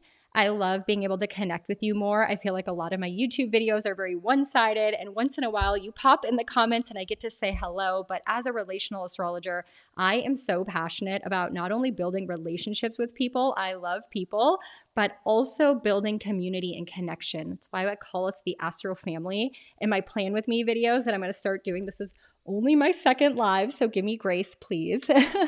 But ultimately want to build that Astro family where you can come and hang out with people who are like-minded using astrology to improve your life. Also, please don't forget that the 2025 Astrology Alchemy Journal, the pre-sale will end at the new moon in Scorpio. One, because I'm a Scorpio rising and I wanted to wait till the new moon to end the pre-sale, but also because it is 11/1/111. And it's just such a beautiful day to set new intentions. And we're going to do that under the new moon. So grab your copy of the 2025 Astrology Alchemy Journal. After the pre-sale ends, the price is going to go up and all the bonuses get erased. So if you want to grab a copy of that, you can head to the description box below, click the link. There's a whole page showing you examples and so much more. So I will see you hopefully on November 1st, and let me know if this reading resonated for you. So again, thank you, and I'm so grateful for you being here. If you have not subscribed yet, please subscribe. Come hang out with us in your Astro family through every video. And of course, if you are needing to book your 2025 Astro Forecast reading, I'm giving you another friendly reminder. You don't want to wait too long. I will not be doing any readings after December 22nd, and I won't be available to do readings again until January 20th. So if you want a reading before the end of the year, before January 1st, you need to get on my calendar now because we are in November. We got 5 weeks left before the end of the year with me being able to take readings, and I want you to get your spot. So I'm going to send you so much love and light. Again, thank you for being here. You've got this. Let's transform. Let's become butterflies in the next 6 months. And I will catch you in the next video. Aquarius Risings, we got this new moon in Scorpio happening in your 10th house. Your career, your public reputation, your legacy that you're building, the way in which you want to be seen and known for in this world, the title that you carry. It's a new moon, new energy, new beginning, a new fresh start, something you've been working on for quite some time as we had eclipses in this area of your life. But this is now the energy of transformation. We are going to have Mars and Pluto battling it out in your first house and your 7th house of partnership and your identity, coming up here in the very near future. So right now at this new moon in Scorpio, there is a change that needs to be had in the way in which you desire to show up in the world as we move forward. So lots of energy in store here, potency to alchemize your life. You can definitely work with this energy. Let's grab your birth chart and dive in. Aquarius risings, as we can see, 7 different areas of your life are being impacted at this new moon. So much to talk about as half of your life is getting a shakeup and being affected to ultimately help you to move forward at this time in a new big way in the career area of your life. Huge new moon for you. We are in Scorpio sun season. So every single year when the sun is in Scorpio, it is going to highlight, illuminate, shine a spotlight upon your career, your professional life, your reputation, your mission, your legacy. Like, how do you want to be known in the world and for what? And now is a chance for you to focus in your energy on that area. And the new moon gives you an opportunity to call in new intentions, manifest, set new energy in motion, or just begin new things in your career house. So I love this energy for you, Aquarius Risings. You get this opportunity every single year at the new moon in Scorpio. This year, what makes it different, however, is that we also have Mercury here. And Mercury is your mind. So maybe the last few weeks you've already mentally been thinking a lot or communicating a lot or spending a lot of time at work, solving problems, having interviews, writing papers, writing blog posts. Like, there's been a lot of mental conversation and mind stuff going on at work for you. And this new moon is now the opportune time for you to put something new into motion. Now, something to pay attention to, Aquarius Risings, is one of your primary life coaches, Uranus, is going to be opposite Mercury right before this new moon. And this is Uranus bringing disruption, surprises, information out of the blue. Something liberating might come up when it comes to your home and family right before this new moon that ultimately forces this new beginning. An example could be maybe you got information from a family member that they need financial help. And so now at this new moon, you're deciding to go forward with the new career or the new job title or the new thing in your professional life so that you can support that person financially. Or maybe there was a disruption around your home that's been going on and you have to move, or something happened in your home that was surprising or unexpected and it came out of the blue and you're like, what the heck am I going to do now? So that information, Mercury, forced you mentally to think about your job, your career. Do I still want to work here? Do we need to move? And then I need to find a new job because of this disruption at home. Does that mean I need to work different hours? Do I need to take a promotion? Like, something from the home life could be sparking the decision or the new energy in the career, the new chapter, the new beginning. And you want to make sure with Saturn trining this energy, who's your other primary life coach, Saturn is teaching you how to be responsible, how to be committed, what to take responsibility over: your money, This is your period. This has been your year of getting your money right and tight. And in 2 weeks at the full moon in Taurus, Saturn's coming out of retrograde. Lord Karma is going to serve his punishment or his reward in your financial sector. So at this new moon, as you are making decisions in your career that maybe are sparked by what's going on in your home and family life, you ultimately need to make sure that you are being financially responsible. You are doing what's in the best interest of your finances, your income, your budget, your material possessions. And so making sure you get your money tight and that you are being responsible with it as you are moving forward. But this new moon and the intentions you begin at the new moon could benefit you so well financially if you do it in a way that Saturn approves of. Commitment, discipline, being responsible. It could be such a benefit to you as this new moon grows over the next 6 months. And just remember that this is the time for that new beginning. Now let's shift gears for a second and talk about Mars and Pluto, as they are the energy ruling this new moon. And Mars creates disruption by making new decisions, by fighting for things, and Pluto is destroying things. And this is happening in your health houses, okay? So the undertone, the rumblings of change, the forcing below the surface of Mars and Pluto, the catalyst of the new beginning that you're starting in your career sector is based on your health, your wellness, your daily habits, your routines, your mental health, your emotional health, your energetic health, your physical health. These are areas of life that have maybe been needing a change. Maybe your day-to-day habits are not conducive to your career. Maybe you don't wake up in the morning and take care of your physical body. Maybe you don't do your gratitude journals. You are neglecting something physically, mentally, emotionally, or energetically. And therefore, that is causing you to force a new chapter in your career or how you operate within your career. So I really want you to look at what new decisions are you needing to make around your health and wellness at this time. New supplement routines, new work-life balance, new sleep schedule, new physical well-being. Like there's a physical Mars decision that needs to be made. And remember, Mars is retrograding back to your health house for 3.5 months in 2025. So there's a decision to be made now around your day-to-day that could be impacting the new career, the new change in your professional life. And Pluto right now is clearing out karma, closing chapters in major, major ways as he's ending your 12th house and literally in November on the 19th, entering your first house for 20 years. My Aquarius Risings, you are about to be the light workers on this earth with Pluto, the power surge coming into your physical body where you get to step into your inner authority, your inner power. You are going to lead us all into the new earth. So a lot of power surging coming up, but you got to change something right now. You got to set a tone for this career and this new beginning by being really responsible financially and focusing lastly on Venus. Venus is in your 11th house. So she says, here we can make our life more beautiful and pleasurable. Making sure you are building community and tribe, spending time with people that bring beauty into your life, bring pleasure into your life, enjoyment into your life. So spend time with people you love. And also, this is your dreams, your future, your wishes, your desires. She magnetizes and pulls in possibilities into your future, your hopes.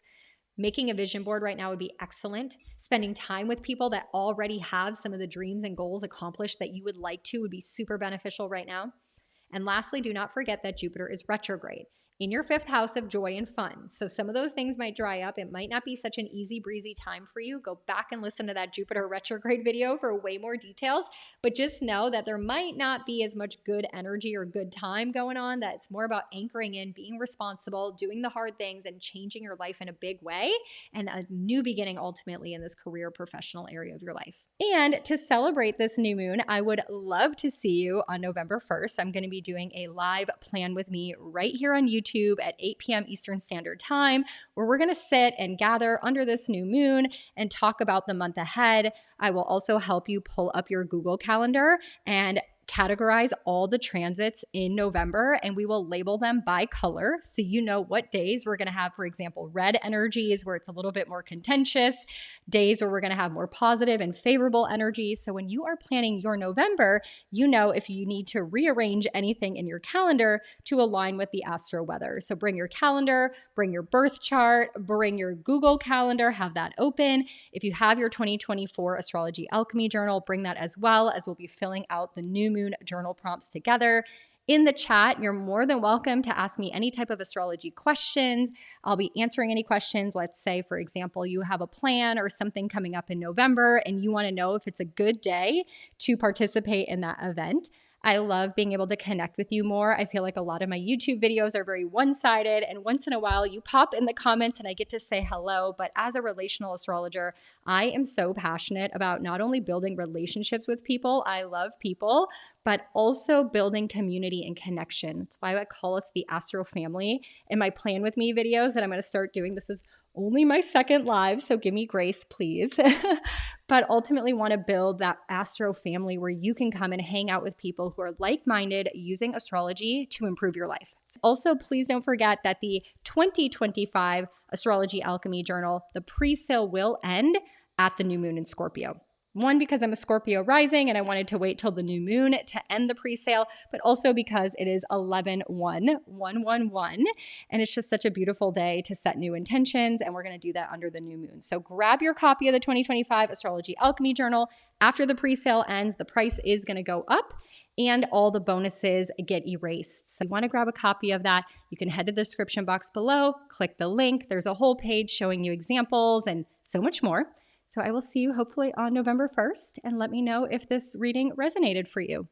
So again, thank you, and I'm so grateful for you being here. If you have not subscribed yet, please subscribe. Come hang out with us in your Astro Family through every video. And of course, if you are needing to book your 2025 Astro Forecast reading, I'm giving you another friendly reminder. You don't want to wait too long. I will not be doing any readings after December 22nd, and I won't be available to do readings again until January 20th. So if you want a reading before the end of the year, before January 1st, you need to get on my calendar now because we are in November. We got 5 weeks left before the end of the year with me being able to take readings, and I want you to get your spot. So I'm going to send you so much love and light. Again, thank you for being here. You've got this. Let's transform. Let's become butterflies in the next 6 months, and I will catch you in the next video. My Pisces risings, this new moon in Scorpio is going to be emotional. It is going to be volatile. It is going to be life-changing. But for you Pisces risings, you can handle that. You see things with faith and trust and optimism and surrender. You're good at feeling and processing your emotions. You're very intuitive. So while the rest of the world might be freaking out, you're like, hey, you guys, we got this.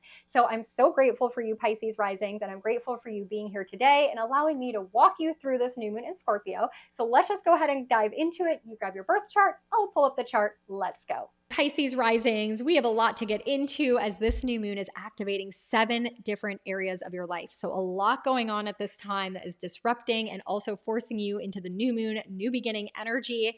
The graph on the right is where we're going to break down all the houses as we go through each planet one by one. And on the left is a screenshot of the sky at the moment of that new moon.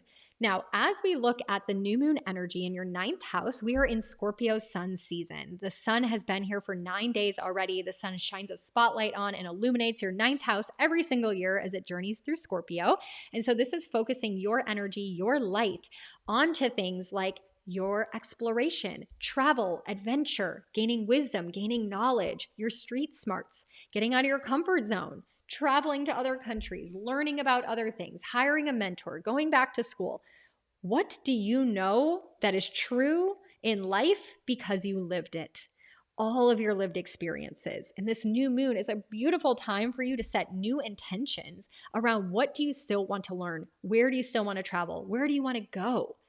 How do you want to navigate through this journey? What is your belief? What is your perspective, right?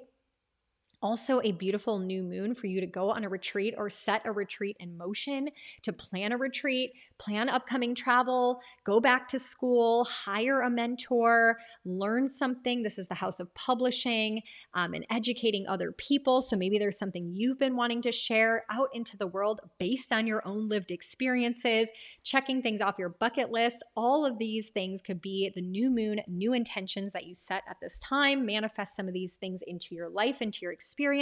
And Mercury is here as well. So your mind is really active. It's thinking from a higher conscious perspective right now, viewing, life through a different lens, thinking about what's beyond the horizon. What don't you know yet, right? Looking at other perspectives or other beliefs or other religions or other ways of which people view the world, right? This would be like traveling to Italy and seeing how the Italians eat and live their life, right? Gaining new perspectives on the horizon. So maybe Mercury, your mind has really been thinking about all these things. A great time if you are going to book any travel, my Pisces risings, please make sure that you do it before November 7th, as Mercury will enter into pre-shadow, and then it will not be an opportune time to book any kind of travel stuff going on. So do it now as you want to set new intentions to expand beyond your comfort zone. Now, right before this new moon happens, however, we do have Mercury opposite Uranus. So this Uranian energy could, right before this new moon, be sparking unexpected surprise or news or information into your life that forces you to set this new energy in motion. So for example, Uranus could bring some disruption when it comes to third house matters, which could be like school or learning. You listen to a podcast and the information in that podcast like blows your mind, and it's like this sudden inspiration, download, epiphany, and you're like, oh my gosh, I want to go here. I want to travel here. I've always wanted to go there. I need to go there. Mercury, mind, ninth house, travel. Set that in motion, new beginning. I'm going to book that travel. I'm going to go there.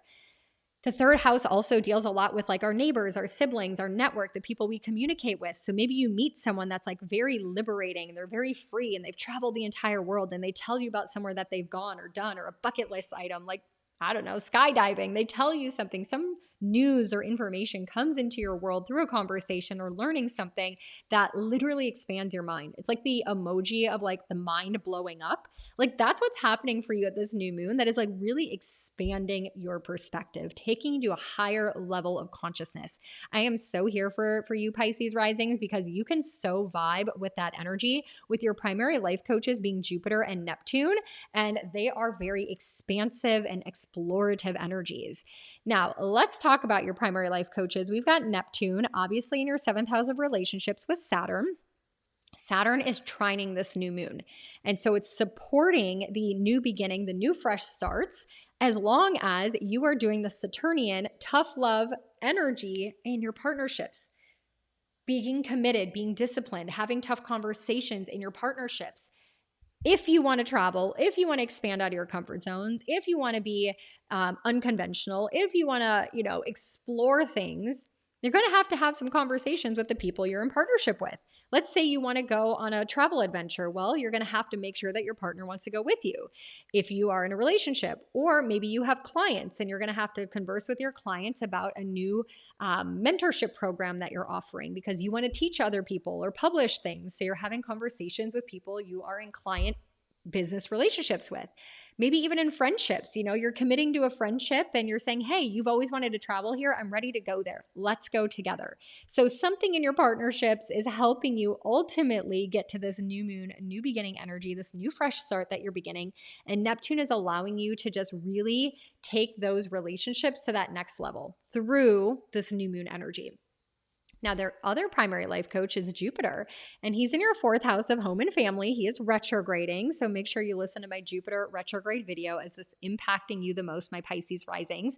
But Jupiter is drying up that optimistic, grateful, have faith energy that you normally have. It is time for you to work with what you got, to have faith in yourself, to believe that you have what it takes. The 4th house really deals with home and family issues, so maybe there's been a lot of unfortunate events or challenges or things were going really well in this area of your life, but at this new moon, it's like, oh my gosh, like something happened in my home and I lost my home or I lost my apartment or I'm going to have to move or something's going on with my family as Jupiter is retrograde and teaching you lessons in this area of life. And now you're like, well, now I have to get out of my comfort zone. I have to move somewhere else, 9th house, new moon, travel somewhere that I haven't been before, like because of what's going on in your home and family. Now we see Venus in opposition to this. Thank God for Venus, right? Because Venus brings beauty and pleasure into our life if we focus in on the area of life that she is currently transiting. And Venus is in your 10th house of your career. So there's an opportunity right now to magnetize and attract beautiful things into your professional life. This could also be making you very magnetic, where people are wanting to work with you, wanting to be your clients, wanting to know what you do for a job. This would be an opportune time to change your title or role within a company or your own business. So there's something beautiful that could be aspiring in your career house as you're working into this new beginning. And lastly, we've got the Pluto-Mars opposition. Now, these are the 2 planets that rule this new moon. They're working hard behind the scenes to unearth and spark about the catalyst of change. They are in your axis of the future and the present moment. Mars in the 5th house is the present moment, making decisions around right here, right now. What makes my life fun, pleasurable, enjoyment? Maybe you've been making decisions since September with Mars being here this long on a passion project or a creative project that you've been working on. It is the house of entrepreneurship. Maybe you've been making decisions around your business and where you want to take your business. Maybe you've been making decisions around your children and where your children are going to go to school or where your children are going to live. Like there's some decision coming up here around the fifth house area of your life at this new moon. And with these decisions, with these actions you're having to take, it leads you to what new beginning you want to aspire to have in your ninth house, where you want to travel, what you want to learn, your philosophy, your belief based on the decisions you're making. And Pluto's in his final moments of your 11th house, disrupting and blowing up and changing your future. What you used to want, you don't want anymore. The dreams you used to have don't apply. You've up-leveled, you've changed, you've grown. Maybe you wanted this beautiful mansion on the coast, and now you're like, nope, I want a farm in the middle of nowhere. And those final moments of Pluto in your 11th house anchor in the change of closing out a 15-year chapter of what you've aspired your life to be and look like into a whole new reality, a whole new future that you're catalyzing, that you are in catalyst of changing. So there's a lot obviously going on. I would definitely recommend not only going back to watch the Jupiter retrograde video, but go check out my November forecast video if you haven't already, because I deep dive into how active Pluto and Mars are going to be this month, Saturn coming out of retrograde, and so much more, of course, with that full moon in Taurus in 2 weeks. When Saturn comes out of retrograde and this new moon grows into the full moon, and all that you're beginning right now will be illuminated into the next chapter when we get to the full moon. So a lot going on right here, right now for you Pisces risings. Don't forget, both of your primary life coaches are retrograde. It's the month where this is happening. So you're definitely going to be feeling a little slower, less optimistic, maybe more frustrated. Know that it's not going to last as Neptune comes out of retrograde next month, and you're going to love feeling that energy. So we'll talk so much more about that then. And to celebrate this new moon, I would love to see you on November 1st. I'm going to be doing a live plan with me right here on YouTube at 8 p.m. Eastern Standard Time, where we're going to sit and gather under this new moon and talk about the month ahead. I will also help you pull up your Google Calendar and categorize all the transits in November, and we will label them by color so you know what days we're going to have, for example, red energies where it's a little bit more contentious, days where we're going to have more positive and favorable energies. So when you are planning your November, you know if you need to rearrange anything in your calendar to align with the astro weather. So bring your calendar, bring your birth chart, bring your Google Calendar, have that open. If you have your 2024 Astrology Alchemy Journal, bring that as well, as we'll be filling out the new moon journal prompts together. In the chat, you're more than welcome to ask me any type of astrology questions. I'll be answering any questions. Let's say, for example, you have a plan or something coming up in November and you want to know if it's a good day to participate in that event.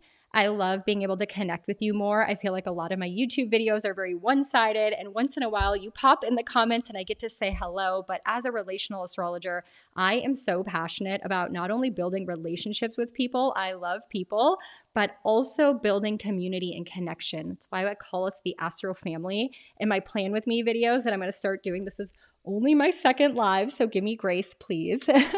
But ultimately want to build that Astro family where you can come and hang out with people who are like-minded using astrology to improve your life. Also, please don't forget that the 2025 Astrology Alchemy Journal, the pre-sale will end at the new moon in Scorpio. One, because I'm a Scorpio rising and I wanted to wait till the new moon to end the pre-sale, but also because it is 11/1/111, and it's just such a beautiful day to set new intentions, and we're going to do that under the new moon. So grab your copy of the 2025 Astrology Alchemy Journal.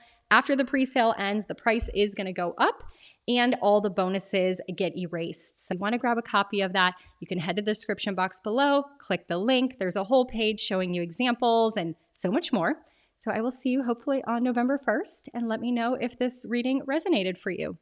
So again, thank you, and I'm so grateful for you being here. If you have not subscribed yet, please subscribe. Come hang out with us in your Astro family through every video. And of course, if you are needing to book your 2025 Astro Forecast reading, I'm giving you another friendly reminder. You don't want to wait too long. I will not be doing any readings after December 22nd, and I won't be available to do readings again until January 20th. So if you want a reading before the end of the year, before January 1st, you need to get on my calendar now because we are in November. We got 5 weeks left before the end of the year with me being able to take readings, and I want you to get your spot. So I'm going to send you so much love and light. Again, thank you for being here. You've got this. Let's transform. Let's become butterflies in the next 6 months, and I will catch you in the next video.